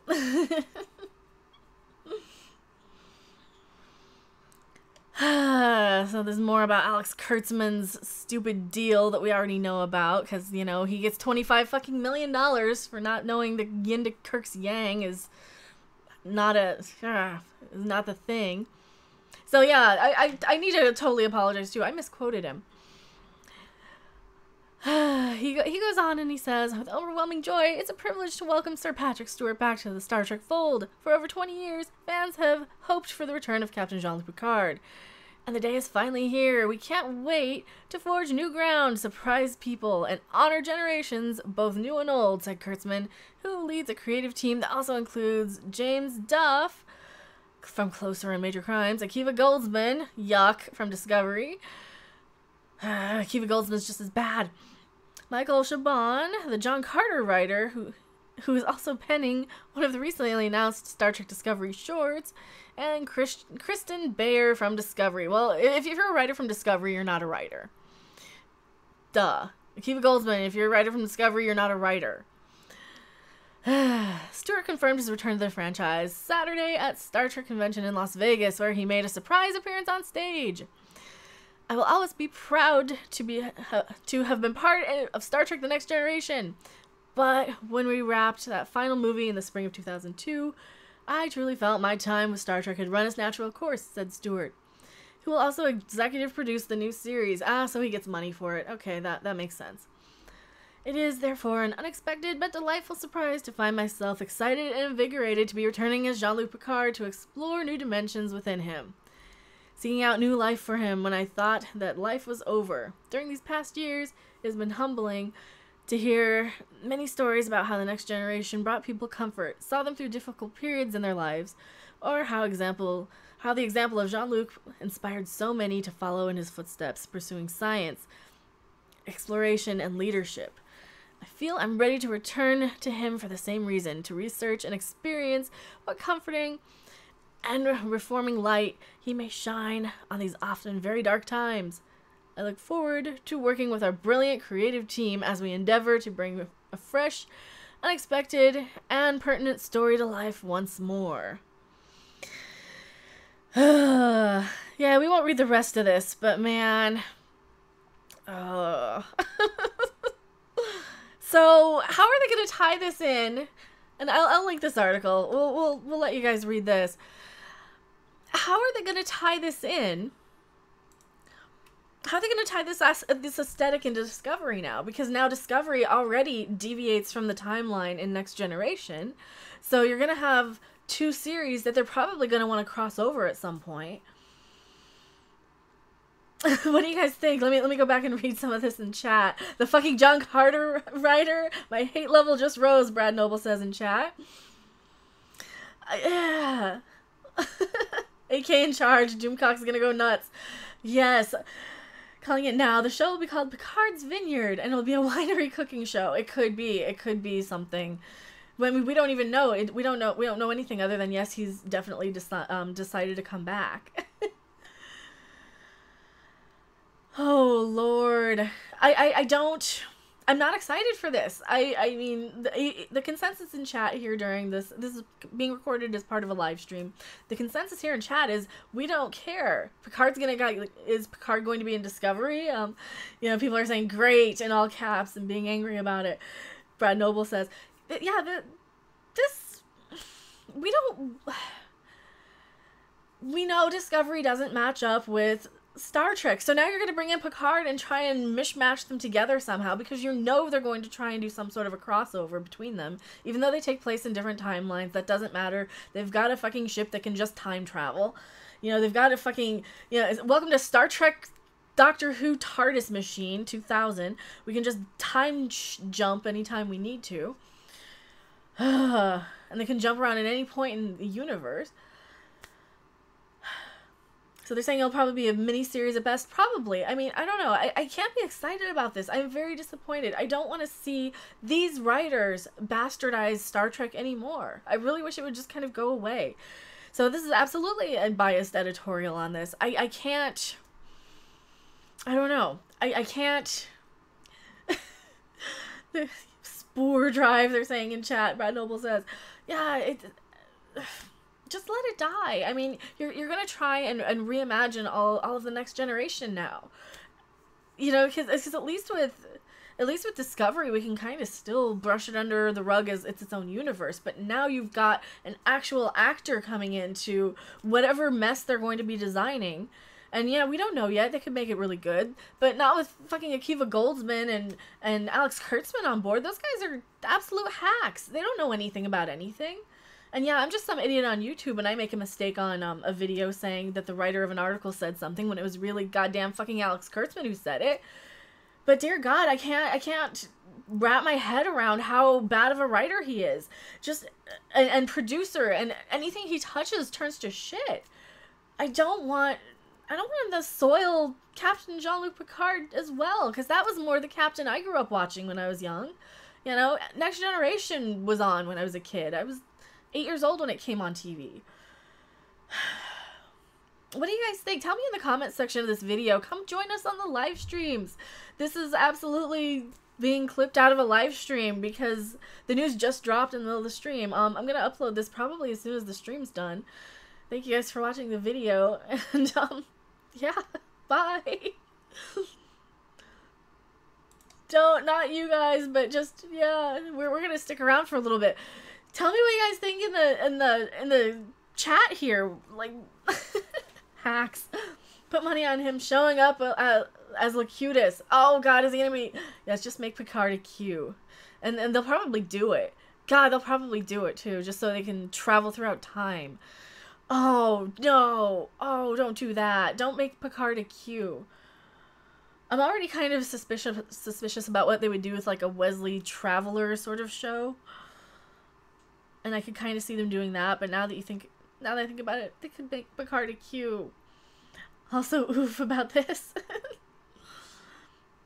Wait a second, it sounds like the plot of Final Fantasy VII Advent Children. I hope not.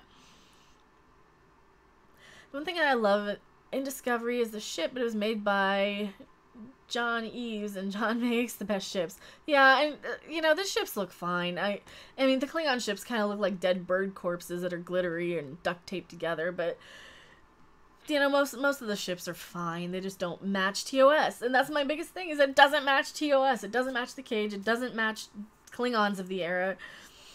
But yeah. Bring Q back to right this wrong. Well, it's so funny. If you watch, like, Captain Foley on Trek Yards, he has said he would just love to have Q come in, snap his fingers, and everything is, it looks, sorry microphone, everything looks the same as it did, and just have it match the timeline. And it would be fun. It would be a really cheap out, but it'd be fun. The initial setting anyway, yeah. Oh, Lord. This is a CBS show. This is CBS as it is now. Having to pay for Patrick Stewart. Think lower budget and small scope. Think not bringing in other cast members. Oh. It's another case of, shit, real fans don't like the new characters. Quick, let's bring back the old ones to appease them. Exactly. That is, yes. So much of this stuff is like, it's exactly going on with Star Wars too. They know these new characters they aren't worth a shit. They don't hold their weight. So they can't market them on the movie posters. Like the Last Jedi poster is Carrie Fisher front and center because it's Princess fucking Leia. You know, who cares about Rey and Finn and Poe? Who cares about those guys? It needs to happen. Q would come in and say, wow, this is way too fucked up, and leave, probably. It'd be a mini-series or a one-off feature-length drama, and that could be it too. I mean, maybe you could just see Picard with his stuffy little Victorian children going, Papa, Papa, did you bring us presents, Papa? Sorry, I have kind of a stick up my ass about Picard's family. He's so stuffy sometimes. I'm back. What have I missed? So breaking news, Patrick Stewart just decided to reprise his role as Jean-Luc Picard. He just announced it like 18 minutes ago. I'm not even kidding. Let me link the article in the chat for you guys too. I'm so bad at reading on these things. Hopefully I don't sound like a kindergartner stammering over words. I think I just came. Fuck yeah, I think I just came. I'm scared. scared though. What if it's Akiva Goldsman and Alex Kurtzman? Oh no. It's Akiva and Alex and oh god. It's bad.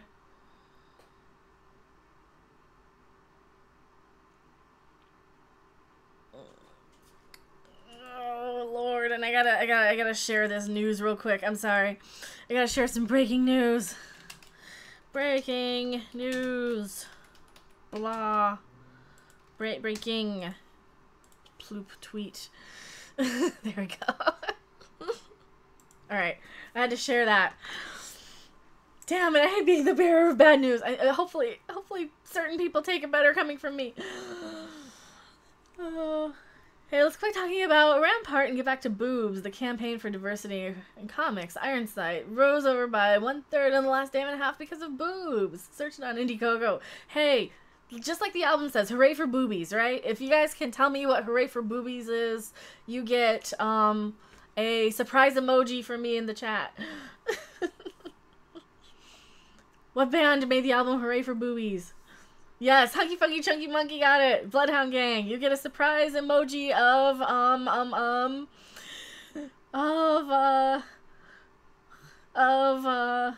don't know. What's a good one? What's a good one? Of that. A Christmas tree. I don't know why. I don't know why.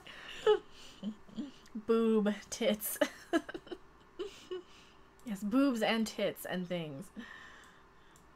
Oh yeah, that's what I had to do. That's why I've been weird on the camera. I gotta look this way. Okay, we gotta look this way. I keep forgetting where I move my chat to, because like for years when I was doing gaming, like my main monitor would be here, chat would be over here. I'm like, no, I gotta look at the camera. People don't want to see me like at the side of my face. You guys want me to watch? Nunchuck breastises. My hope level just dropped. Oh no. Yay for boobies, just not Klingork ones. Yeah, we don't want that. Hunky Chunky Funky Monkey says, you and me, baby, ain't nothing but mammals. Dude, I listen to the Bloodhound Gang with Firewater Burn. Like, I go back. I heard their first album. God, I'm such a hipster. Paivon says, I don't believe that Picard would be in any way related to the Discovery, but more like related to Titan and Valentine, like Riker and Ezri Dax. Yeah, maybe. It could be.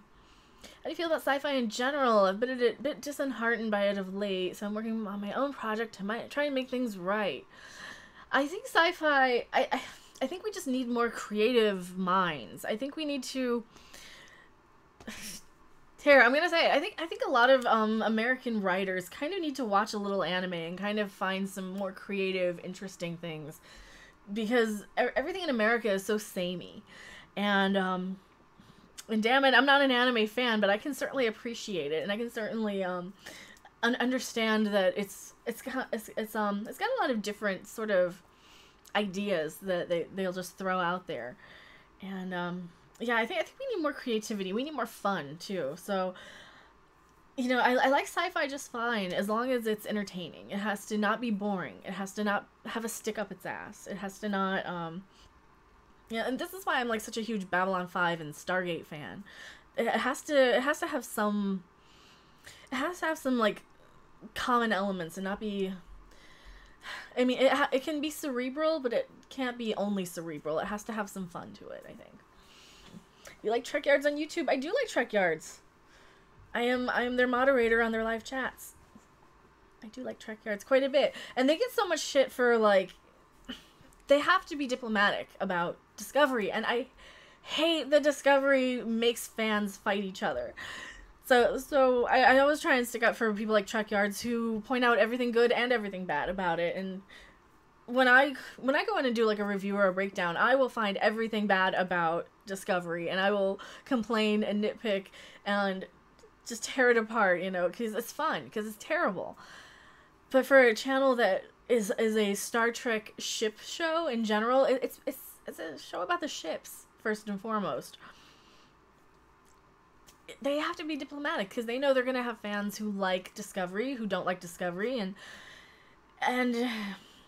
there's never been such a brutal war against between fans against each other, that since, you know, like we've always had disagreements on, like, some people love Voyager, some people won't, or some people like Ewoks, some people won't on Star Wars stuff.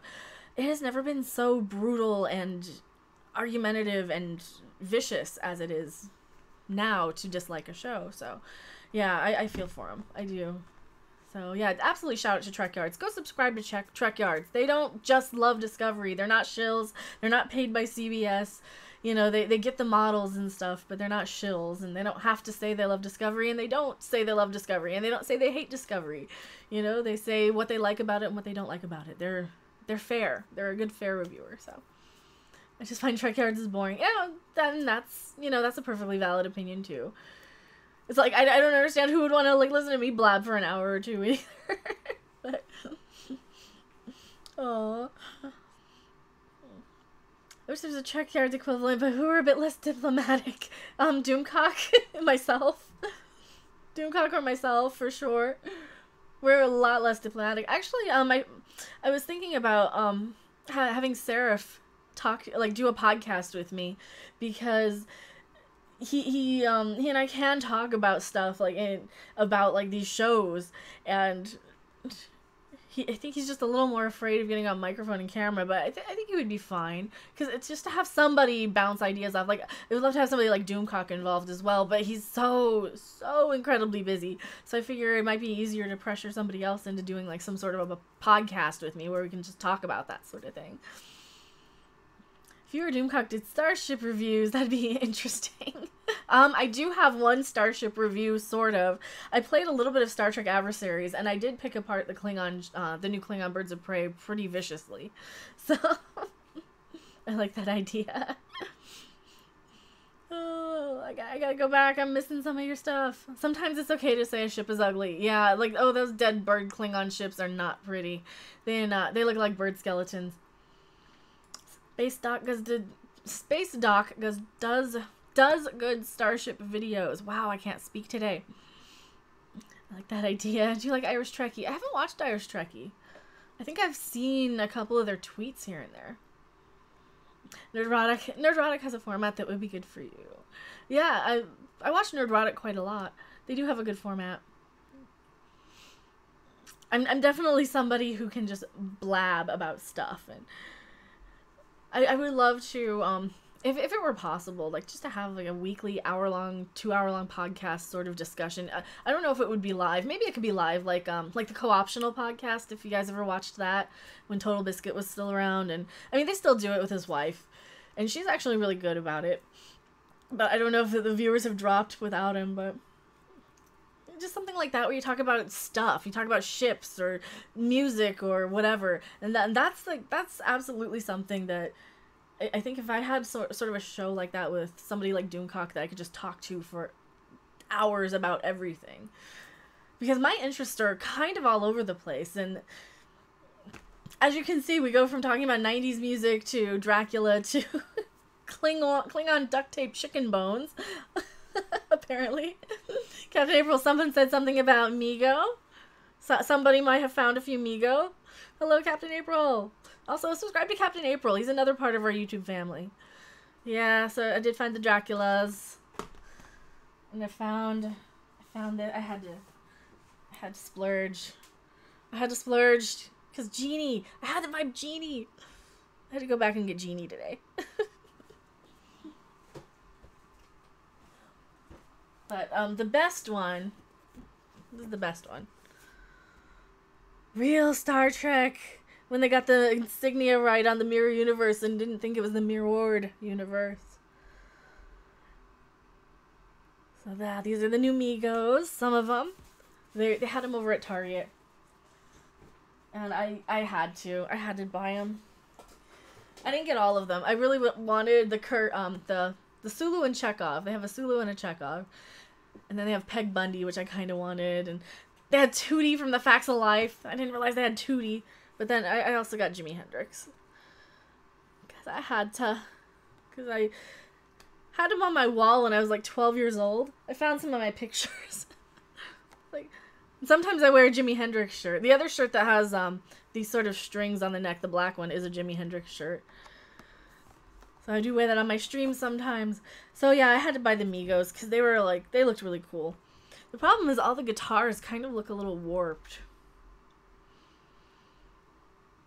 I think that's his Monterey Pop guitar, not the one he had at Woodstock.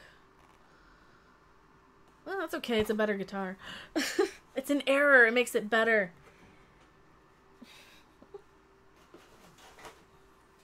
So yeah, the Jimmy is cool. The Jimi Hendrix is cool.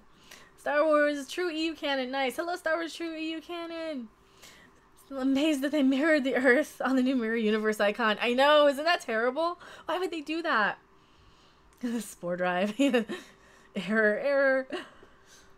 EVS just announced that the Last Jedi footage will be recycled in order to help bring Carrie Fisher into episode 9. Oh no. Well, I know that they're using some footage from The Force Awakens that they shot. Stardog says Enterprise. Like, the Enterprise show wasn't terrible, but yeah. I kind of wish they had the Mirror Enterprise on the top of the box. Is that what you're talking about? The Enterprise is the... Well, I mean, half of the episode... Yeah. I can see it. Some of the episode...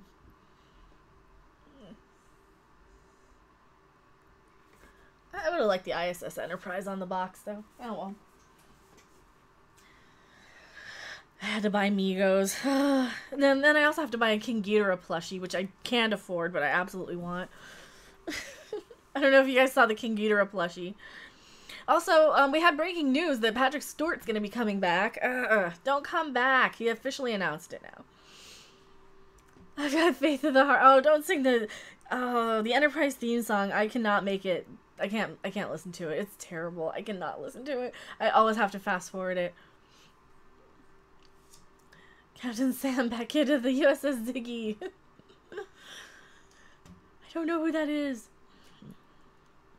I'm expecting them to just CGI Carrie and try and punk us. We're not stupid. They might actually. I read that this morning. TNG aired in 1993 in Bulgaria. Well, that's not too much later. Words in a Trek theme. What do you mean words in a Trek theme? Best thing about Enterprise was Saval. That guy is awesome. Oh, Ambassador Saval, the Vulcan. Yes, I actually really like him. He's probably one of the better ones. And T'Pol was okay too. She really the way she acted she put so much like passion and emotion in her eyes that even though her face was just stone, you could still kind of see everything she was feeling. Especially on scenes when like the mother had passed away on the show and the... Well, I don't want to spoil the last season. The last season's so good.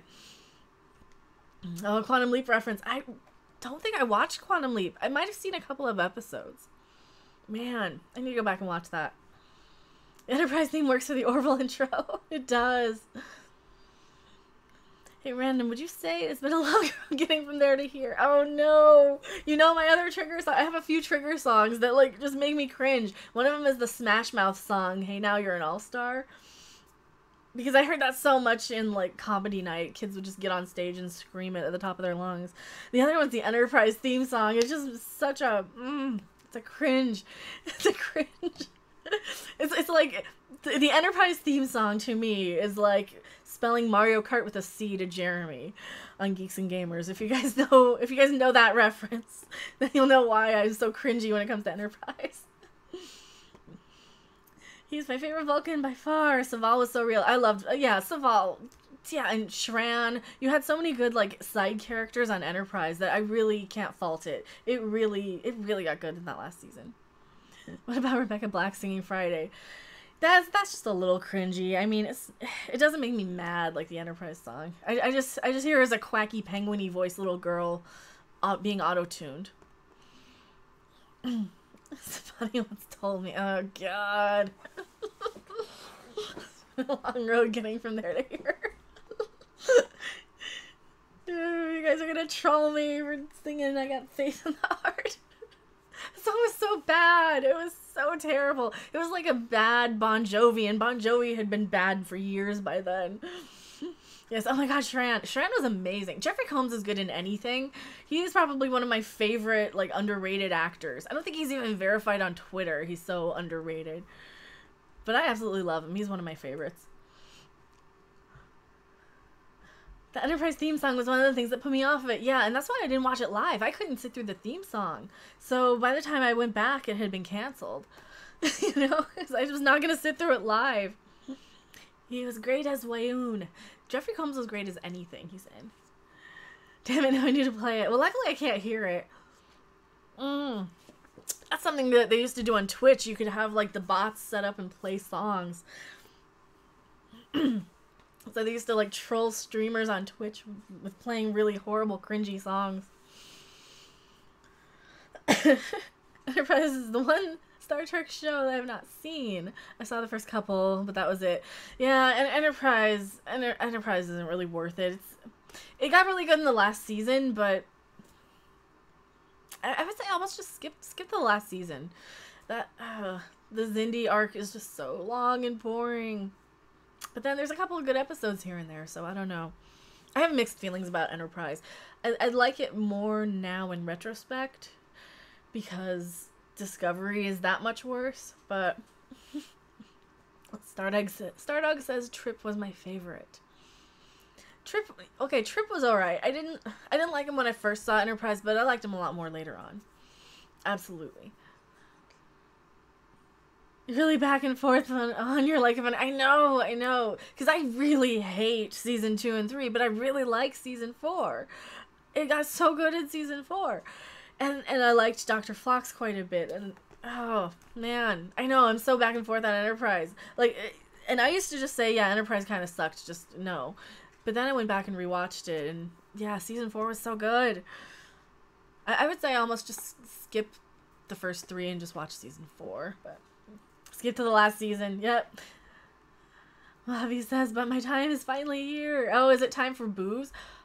I actually bought some. Okay, so I bought, last week at the store, I bought these little ices in the juice box section because I happened to be walking by because they have crackers on one side and juice boxes on the other, and I'm like, oh, they have little ices in the pouch. So the cashier thought that they were the alcohol ones, and I'm like, what? They have alcohol ones?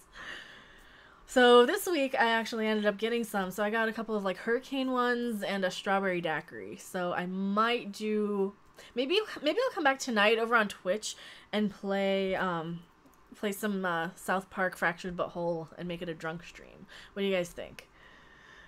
Because Mintberry Crunch, I still need to play Mintberry Crunch. I bought that and I never played it, and I need to play it because they have Mintberry Crunch out now. But I might do that on Twitch tonight. I don't know. Not 100% promises, but. By the way, the EMH was the reason I became a nurse. Oh, that's awesome. That is so awesome. The EMH was great on Voyager. I loved the doctor on Voyager. He was great. Bring Fossa back into canon. Trip was the shit. No, Trip got better. Trip really grew on me. I didn't like him so much because he sounded too rednecky in the beginning, but yeah, he kind of grew on me. How Trip goes out is fantastic. Trip and the whole T'Pol baby story was so good, really. Yeah, and that was all season 4 stuff. Like, that was really, really interesting.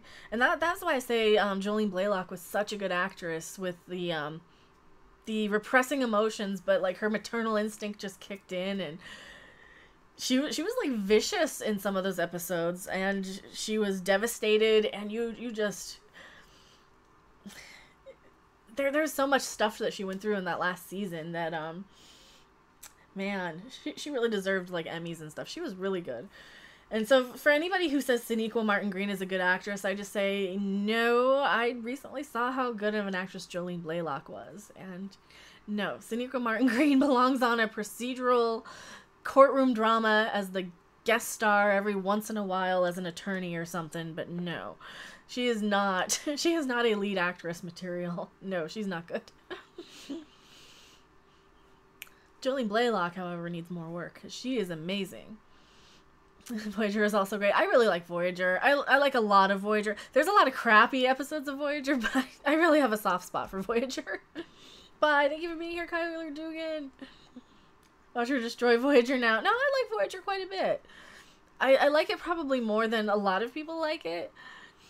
Like, I even have my picture with, like, the Voyager cast, because I liked it so much, so. It got a lot better towards the end. There are some stinker episodes, yes, but... Hello, Daniel Davis, welcome! Sonequa belongs on a crime show as the corpse. I mean, I think she would be really good on, like, Orange is the New Black. She kind of has like, a tough prison lesbian sort of vibe going. I would really buy her as that. So maybe she's just not cut out for science fiction. Maybe she's not cut out for, like... I don't know. You gotta have the right actor for the right role. Maybe she's really, really amazing as, like, a tough prison bitch or something. Because she definitely comes across as a hard woman, you know?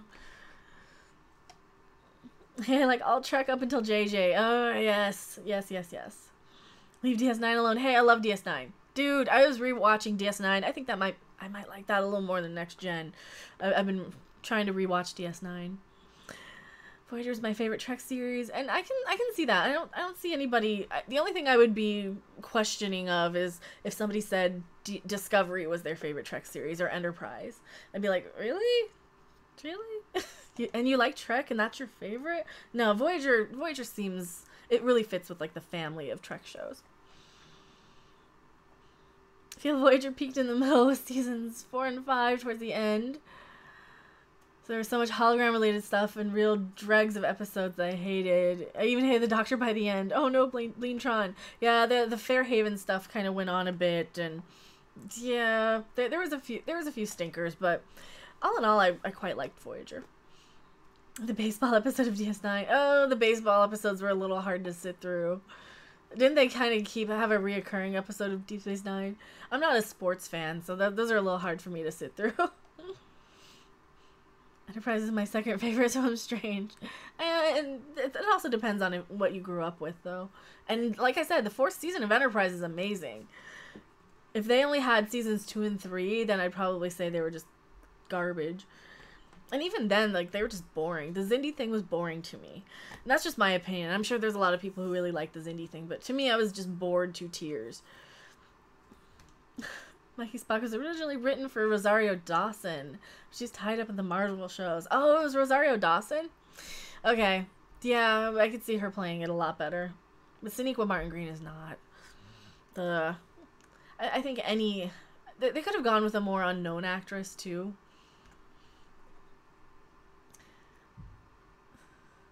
TH with the Vulcans. Maybe it's been a while. What? TH with the Vulcans? What's been a while? About stoinking a Vulcan? Is that what we're talking about? Rosario Dawson would have been so much better. Yeah, she would have. Season 4 was when they were finally allowed to be a prequel. Yeah, I know, that sucks so bad too, because like so many of these shows really... Dude, like so many of these shows, you just kind of... You kind of need to give the fans what they want on these shows, and they don't do that. They don't kind of consider, well, what would the fans want? What were the fans excited for? You know, so even if they would have done a prequel, you know, they could have just done Axanar. Just give us Axanar, and that would have been fine. Because the fans wanted Axanar, and I don't know why they didn't do that. DS9's baseball episode is pretty cringy, but I love it for Worf's trash talk. Death to the opposition. Yes. Absolutely. By the way, I want something like Axanar that is actually a Trek. Yeah. Absolutely. What's crazy about DS9, there are about 50 plus reoccurring characters going on. All things happen. Everyone from Morn to Molly O'Brien seems to get a thing mentions. Pointless. Oh, I like Deep Space Nine. I like all the extra characters. Like, I think that's what I want out of a Star Trek show. I really want... So I have an idea. It's like a serious idea. And I kind of want Star Trek as a kind of a... I want to take it in sort of a funnier direction. Maybe not a funny direction, but a funnier direction. Maybe. Like, lighten it up a little. Make like a Love Boat Fantasy Island sort of crossover sort of show. But make it a hotel on Risa. And then you can have, like, your staff of the hotel as your main characters. And, you know, you can pull in little bits of Faulty Towers, maybe, and little bits of Fantasy Island, little bits of Love Boat with, like, activities to do on the island, stuff like that. And you can have people stopping by the planet, getting into trouble, getting into hijinks. You can have some romance episodes with guest stars. You know, you can have like guest stars of the week. Bring that back from the Love Boat and Fantasy Island era. You know, you would have people from other TV shows. No one does that anymore, and it's really sad. You see that more in music with like, oh, it's Nicki Minaj featuring this person or that person, because none of them stand up on their own, but. That's kind of the show I would want. And it would be crap. It would be so cringy, but I think I would be really entertained. But yes, in space. Convinced that season 1 of 2 of Enterprise was just recycled leftover Voyager scripts. They might have been. Give us what we want and maybe you'll get paid. I know. Lurker and Saru were the best on Disco.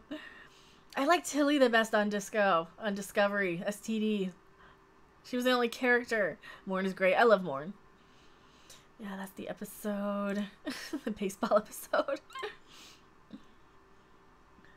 Axe and I would have been amazing if it were actually released. I agree, absolutely. How that would be pretty cool. You know what happens on Riser, right? It's only the sex capital of the Federation. See, and well, they could do an edgy show. They could do it like Las Vegas, you know, have like crimes happen every now and then that they have to, because you'd have to have like a detective, a hotel detective.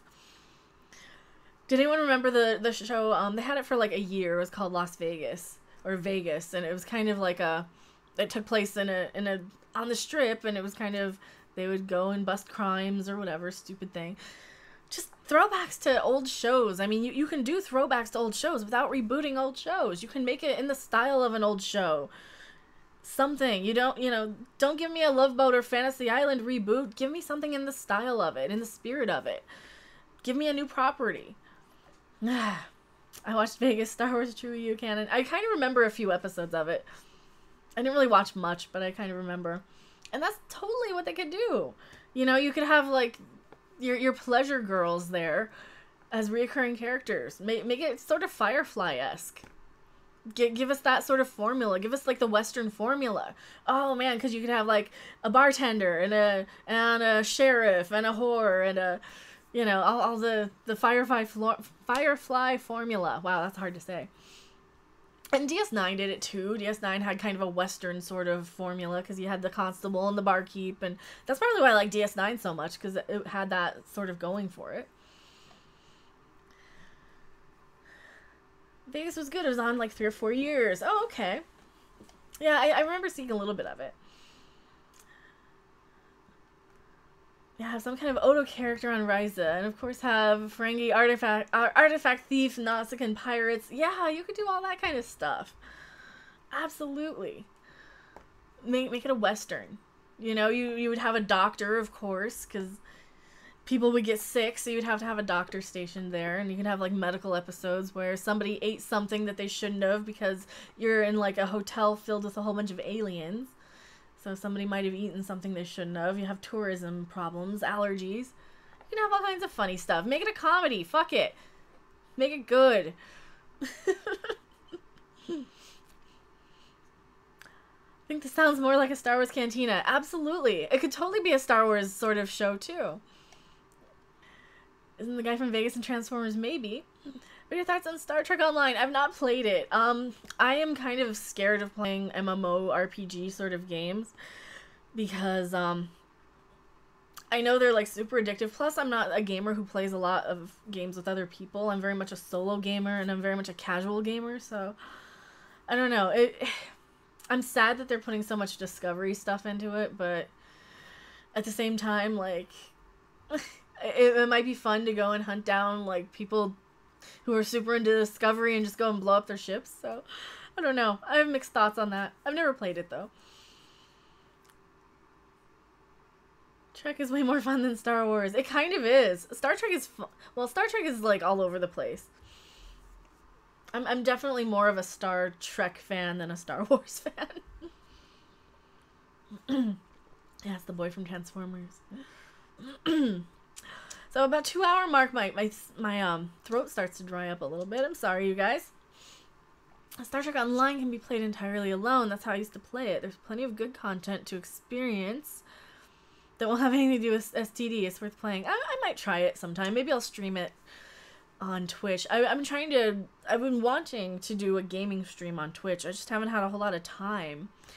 Like today, I'm gonna probably get a thumbnail sort of or something. Maybe find a Jean-Luc Picard picture somewhere and make a thumbnail real quick before I upload that video that we just clipped. But for the breaking STD news, because you know we have to have breaking STD news while we stream, or breaking Star Trek news.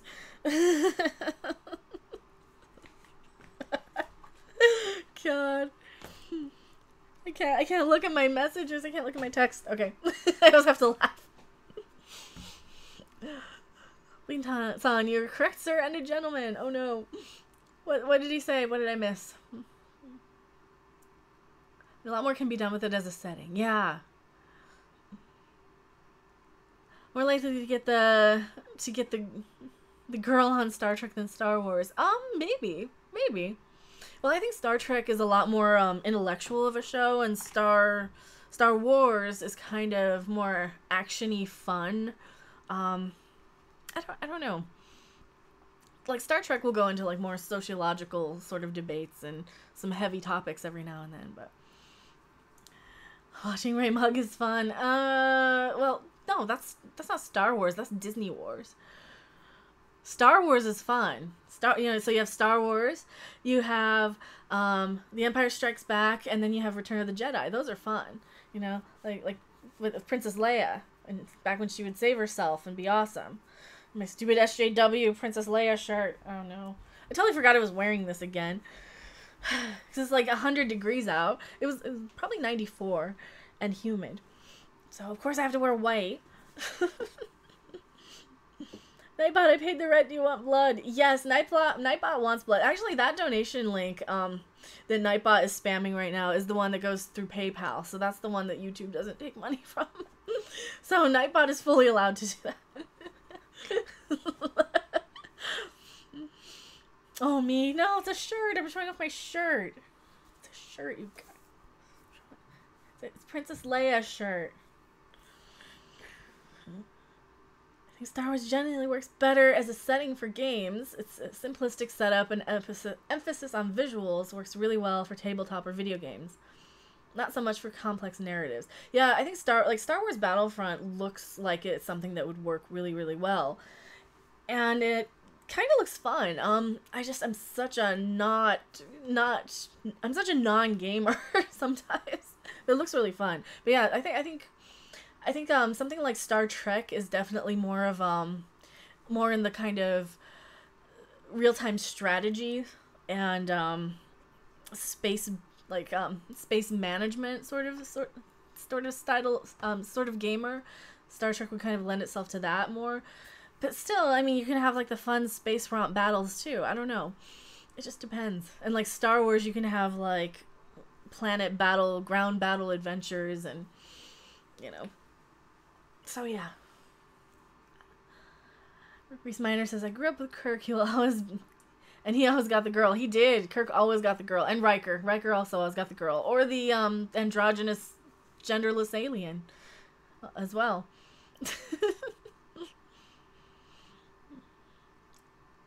Damn you, Nightbot, I love you. Nightbot is fun. What great sci-fi franchises are people making these comparisons to? They're all bad in their own ways. Which comparisons? No, I mean, I think Star Trek is fine and Star Wars are fine, but yeah. Just think of all those Star Wars games from when they were still making them. Lots of great stuff. Everything from the X-Wing series to the Jedi Knight or even Droid Works. Oh no. Well, the X-Wing, okay, the one I played, one of the Star Wars games I've played, was the GameCube Rogue Squadron. It was like the space shooty X-Wing game. So I played a little of that. I remember it being kind of fun, but I was just terrible at flying and shooting in 3D. The other one I really liked was the Star Wars Episode 1 Racer, because I absolutely loved some of the sounds the aliens made when you crashed into them. It was amazing. It was so fun. And that was really a fun game. I still have it on GameCube, so. Brad Noble says Farscape is flawless. And Riker, you are right. Farscape is great. I might need to check out Farscape. It looks fun. It looks fun, and I'm so opposed to having fun. Star Trek games are, however, more limited. A lot of great adventure games, not so much broad appeal action games. Yeah, I think Star Wars definitely can appeal to a greater audience than Star Trek, because Star Trek is still very much the, well, you have, like, geeks versus nerds, the whole geeks versus nerds debate. Like, geeks will like Star Trek, nerds will like Star Wars, I guess? Is that how we see it? Of course, I had the debate on GIF versus GIF the other day, and, somebody commented that, because I think I mentioned that, to me, it seems like younger people say GIF, and older people always said GIF. And, he said that I'm saying it wrong, I should be saying it GIF. And to that I said, well, I'm not going to start saying giant or giraffe, so I'm going to stick with giant, giraffe, and GIF. That's my reasoning. And plus the guy who invented it said, yeah. So yeah. Debate over. I'm right. Just give me an A-wing and I'm a happy rebel, Captain April says. And that's another thing. Like, so many Star Wars fans also like Star Trek, so there was a little bit of a rivalry for about a minute that I think was like over. It was like over exaggerated. I don't think it's that big of a rivalry. I think we all like the same stuff. Firefly series was good sci-fi. It was goo sci-fi. It was. I do have the Firefly DVDs somewhere. I don't think you can see them. I do have them. Probably right behind my face. But Red cries when John dies. Star Trek Armada and Starship Creator are fun. I still play them at least once a year. I kind of remember Star Trek Armada a little bit, because you had like regular Armada and then the Star Trek version. Those all seemed so intellectual for me. I never thought I was smart enough for any of those. Wait, you're a Star Trek fan. Where are your ships? You don't have any model kits in them. I don't. Well, I've got props. I mean, I've got like a phaser, and I've got my other phasers and tribbles and junk up above me. And some keychains and DVDs. I don't have a lot of ships and stuff. Like, they're expensive. Do you know how much those ships are? And if I had any ships, if I did buy any ships, which I probably should have bought instead of Megos, I would just buy the Babylon 5 micro machines, because I am such a Babylon 5 fan more than any.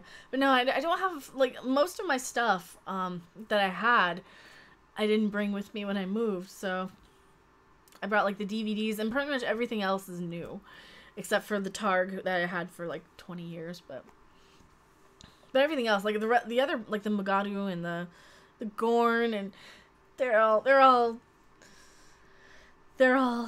newer. They're all replacements, so. You can see the TOS DVD sets on the shelf. Yeah, those are, I actually bought those used pretty soon after they came out, because I could not afford them new. And I kind of wish I would have waited for a bit. But yeah, I do have the old, like, the first pressings of all the DVD sets. So yeah, TOS, the animated, Next Gen, DS9, Voyager's probably like there, and then the movies, Star Trek movies, and the State, and the John Waters movies, and then Xena. Yeah, I've got way too many DVDs that I never ended up getting rid of. Say graphic and see how it's wrong. Yeah, well, okay, graphic then. I don't know. I just say giant and giraffe, but. Holy crap! Straight for the Mego fund. Thank you so much, Jess Oldfield. $3. Oh, thank you so much. I really appreciate it. Yeah, that'll go towards, well, yeah, the Mego fund, sure. There's the other thing I was gonna buy though, and I'm like, if I can, I'm probably gonna get it. I'm gonna get paid next month. It's not gonna be a big deal. Well, let me pull this bad boy up and show you what the other thing I was looking at. Because you guys are so awesome and I can actually buy stuff. And I really, really appreciate it. So I've been shopping. And one of the things I do is I shop and I shop and I shop. And then I don't buy anything and I forget about it. But now, like, lately I've been actually buying because you guys are so awesome. So where's my gift wish list?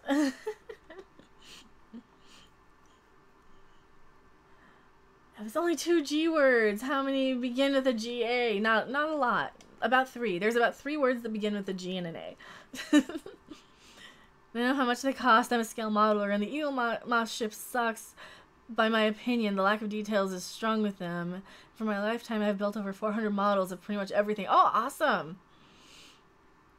So your ships are probably really awesome. Yeah, they're really expensive. Ships, dude, if I had my choice, I would have the Shadow ships and the Vorlon ships, and they would look exactly, they would probably look better than they do on the show from Babylon 5. Those would be the ships I really want.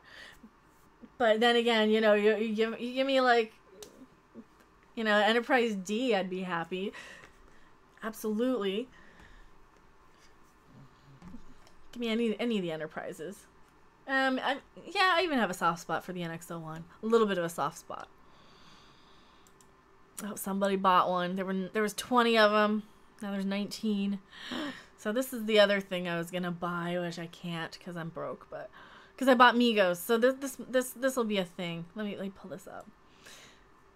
See how many other people want this. There's 23 of you there, so I saw this, and I haven't touched a Beanie Baby in like forever. I've never collected beanies, but I saw this, and I'm like, squee, holy shit! You guys saw me like react to the Godzilla trailer, so you know that I'm kind of excited. But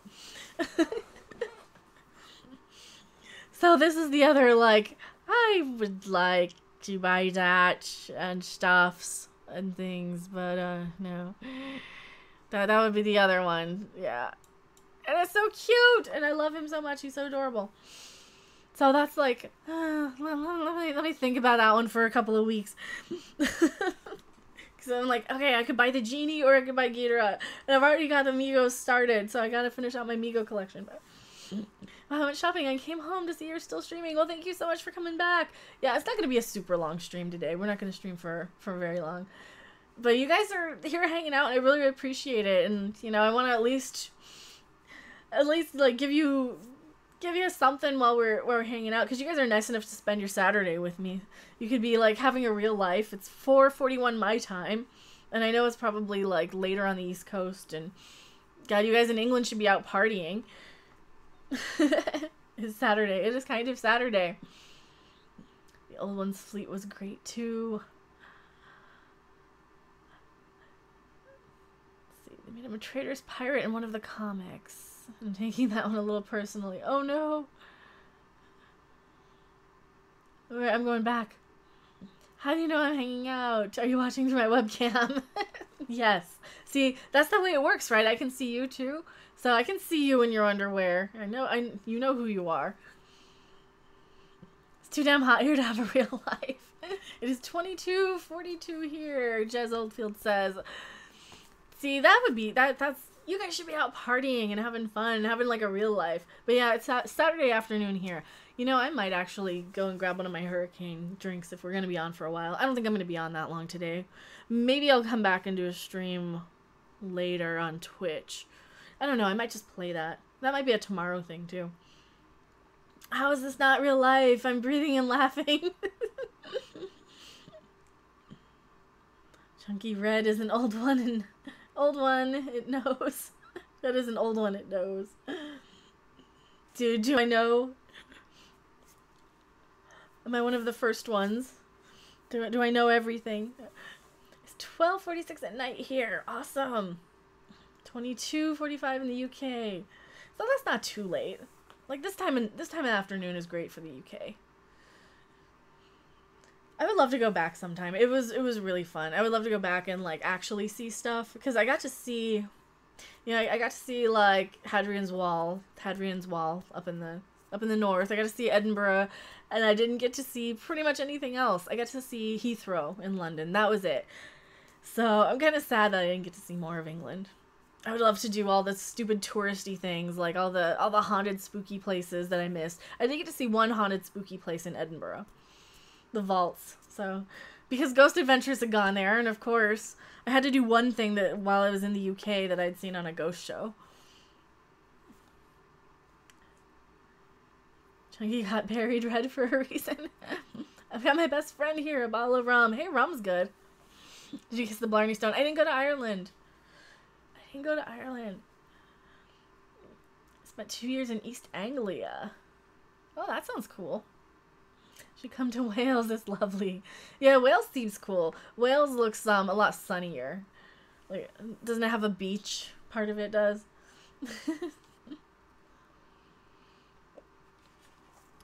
Yeah, I wanted to see Ireland too. There's so many cool places over there. I got to see the castle that inspired the castle where the Red Wedding took place in Scotland. And I got to see the North Sea. Some of the there's like a lighthouse and a, God, is that a priory? I want to say it was a priory. There's all kinds of cool stuff up there. It's just one of those places, like, I would just love to live there because there's so many cool things to see, and I don't know. Food's good over there. I know people are like, oh, what do you mean British people don't have good food? No, British food is good.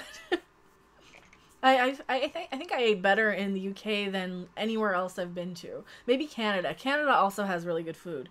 Of course, when I went to Canada, you had like real meat at McDonald's and real cheese. So, because they have like a law, they don't sell processed stuff in Canada. Herpicus McDerpington is saving up for a trip to Rome next summer. Ooh, I really want to see the rest of Europe while I'm there. That would be awesome. We should all go to Octu and TP it.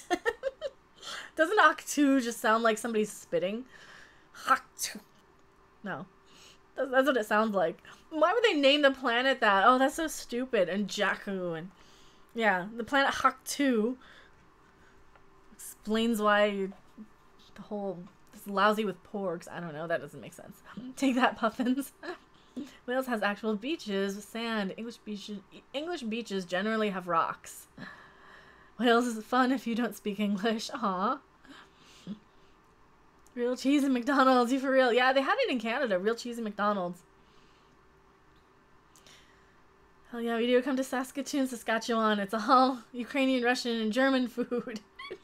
So I know a little bit about Saskatchewan because a show I really, really love from Canada films in Saskatchewan.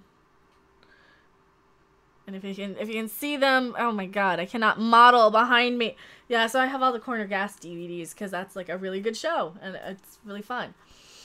So I know a little bit about Saskatchewan. Not much.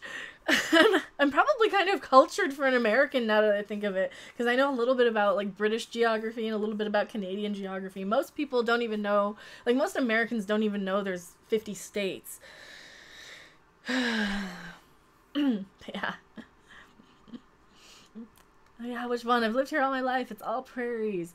So they they film in Rollo.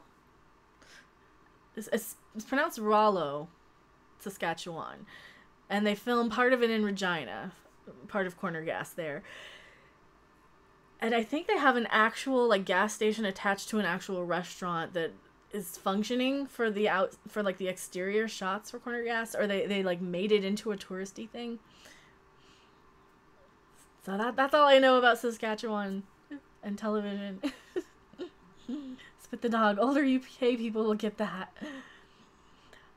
Is that like Spitting Image? Because I remember Spitting Image a bit. Mama thought there were 57.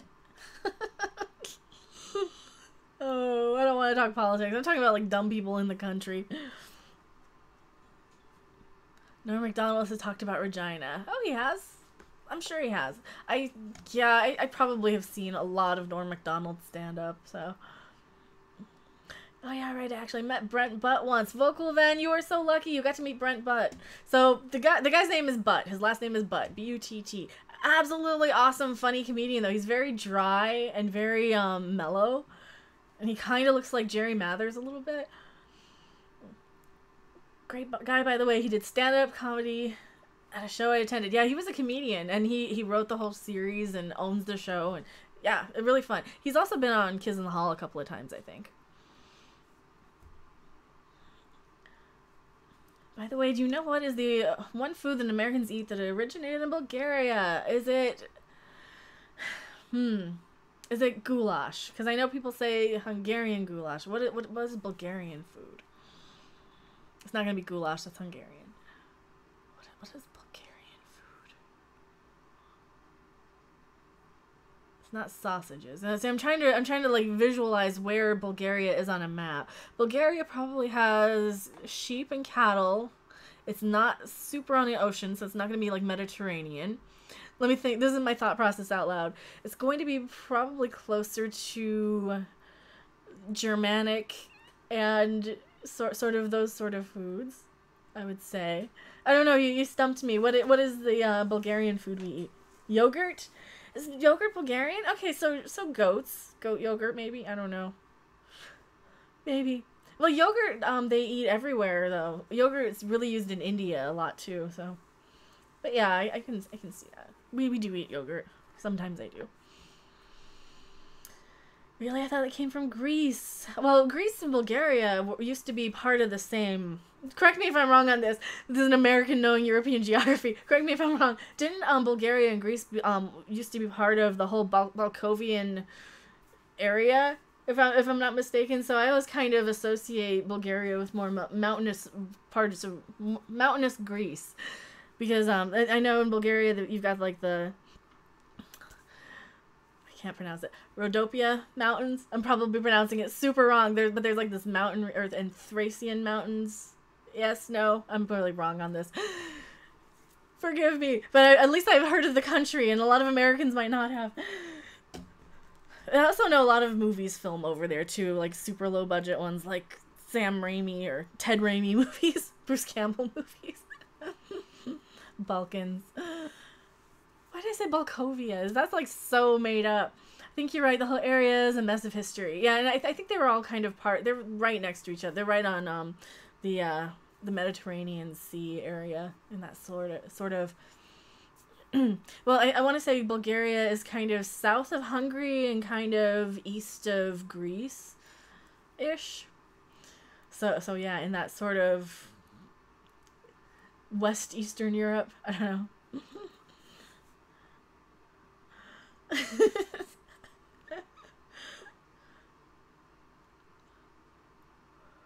I can't pronounce that, Brad Noble. I'm like struggling. Rapidopia was found by Cassius Clay. Is that supposed to be Cassius Clay? Oh no. And the stream just froze on me. Did it just freeze on me? Probably stuff wrapped in cabbage leaves. My uncle is Hungarian. He was always making food like that. Oh, that sounds good. I love cabbagey stuff. Sometimes I'll make just cabbage with ground beef and like oniony. Well, I use powder, like onion flakes. Not the powdered onion, but like the flakes, and then garlic, salt, and pepper. A lot of black pepper, and I will just cook that up with ground beef, and then put that with cabbage, and put it in wraps or burgers or pizza dough, or But that's German. But sometimes I will make that. I think I need to make that again. Paprika and pork wrapped in cabbage. Oh, that sounds good. Great, now I have to go brown some meat and slice some cabbage. That sounds so good. See, now this is getting close to dinner time. This is absolutely getting close to dinner time. I'm getting hungry.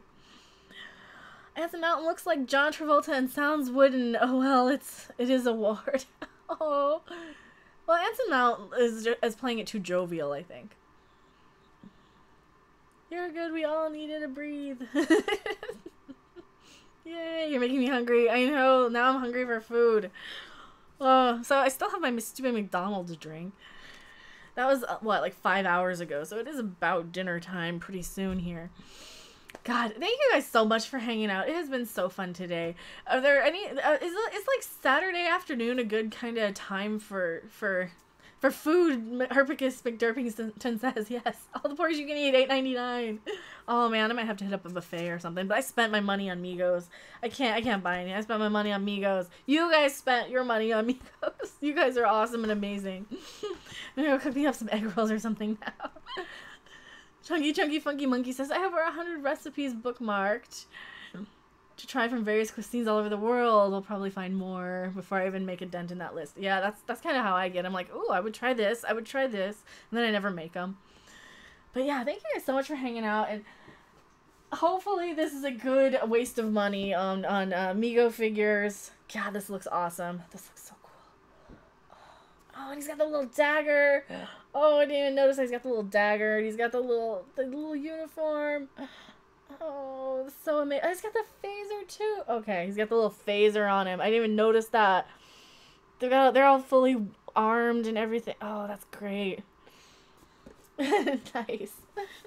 You guys are saying nice. I would love that Mego set. Go buy the Mego sets. How long until they fight then kiss? Well, they're gonna stay in the box, so they're never gonna make out. They're never gonna fall in love. Hopefully. Your streams make me smile. Oh, thank you so much for the 2 pounds. I really, really appreciate it. You guys, thank you so much. Like, you guys make me smile. You make me want to get on and like hang out and share the, you know, like look at these cool things that we got. You make me want to like. You make me feel like I have all these friends that just want to hang out with me in the afternoon, and hopefully like Saturday afternoons are good. I want to try and do like video day, stream day, but I think I'm gonna have to release the little video here that we just clipped and recorded live. Hopefully it sounds okay. Hopefully I wasn't stumbling too much, but. No, get him out. I don't want to open. Yes, don't ever open the box. You never want to open the box. Of course, mine got a little squished, and I don't know when it did. I don't think... It might have been the store. All of the boxes were bad. Yeah, all of my Star Trek boxes were bad. But my Genie box is in perfect shape. Actress Bulgaria is responsible for acrylic alphabet, and is situated in the middle of the Balkans. That's East... Oh, that is East Europe. Oh, yeah, that is absolutely... That is absolutely where Bulgaria is. Do you like Real McCoy? Real McCoy, like the band? Is that a singer? If that's a singer, I've probably heard of them, but don't know enough to remember who they are. Oh, and the box mirror Spock needs to be unleashed. No, he doesn't. Your streams are always good. You and Doomcock do a great job. Well, thank you so much. TV show. Which TV show? I'm missing something. I'm missing something. I'd love to have the Star Trek Mego set. Oh, the Real McCoy TV show. That's a Western, isn't it? I don't think I've seen it. I don't think I've seen the Real McCoys. God, that's a Western from the 60s, isn't it? I'm going to have to...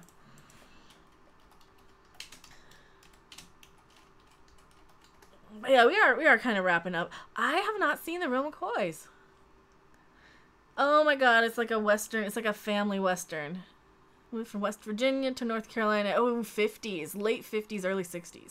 That was a little bit before my time. I don't think that ever reran. But hey, at least I'm like that. Yeah, okay. Now I remember. Now I can put context. Yes, and hail Doomcock. Everybody, hail Doomcock. It was a comedy show. Okay. Between the chats and the hosts, gotta say I love you guys. Well, yeah, I love you. I love all the YouTubers here. This is why I don't like to stream up against anybody, and I try and say hi and chat. But if it looks like I'm getting too noticed, then I just kind of lurk. So a lot of the chats I'll just lurk lately because I don't want to, or I will just have it on in the background to kind of give you guys a view while I'm doing other stuff. Just because I love the community. I love seeing you guys. You know, I love that it's not competitive. I love that we all kind of support each other's channels and streams. And you know, I see all you guys in like Jeremy's streams and Jeff's and Midnight's Edge's streams. So yeah. No, Real McCoy pop band from techno from the 90s. See, that was what I was thinking of. Real McCoy was like, they had like one dance song. Yeah, I wasn't really huge into dance bands in the 90s. Red is watching. Yeah, and I can see you all. I can see you all and what you say about me in other people's chats. No, I'm just kidding. Nobody talks about me in other chats. But yeah, I think 2.5 hours is a good wrap up. One of the best things a live stream mod can do is lurking. Yep. Absolutely. That's one of the best things you can do on a live stream. So yeah, thank you guys so much for hanging out. I'm gonna get that other video uploaded as soon as I get like a thumbnail or something. Maybe it doesn't need it. Maybe it'll just have the article up on screen. Yeah, thank you guys so much for hanging out. Hopefully this is fun. You probably don't have to watch that since you watched it live, or if you just came in and didn't see the whole Patrick Stewart news. Well, we went over an article, so that'll be up shortly. And I will see you guys on the next live stream or video. Thank you so much for hanging out, and I love you guys so much. Bye!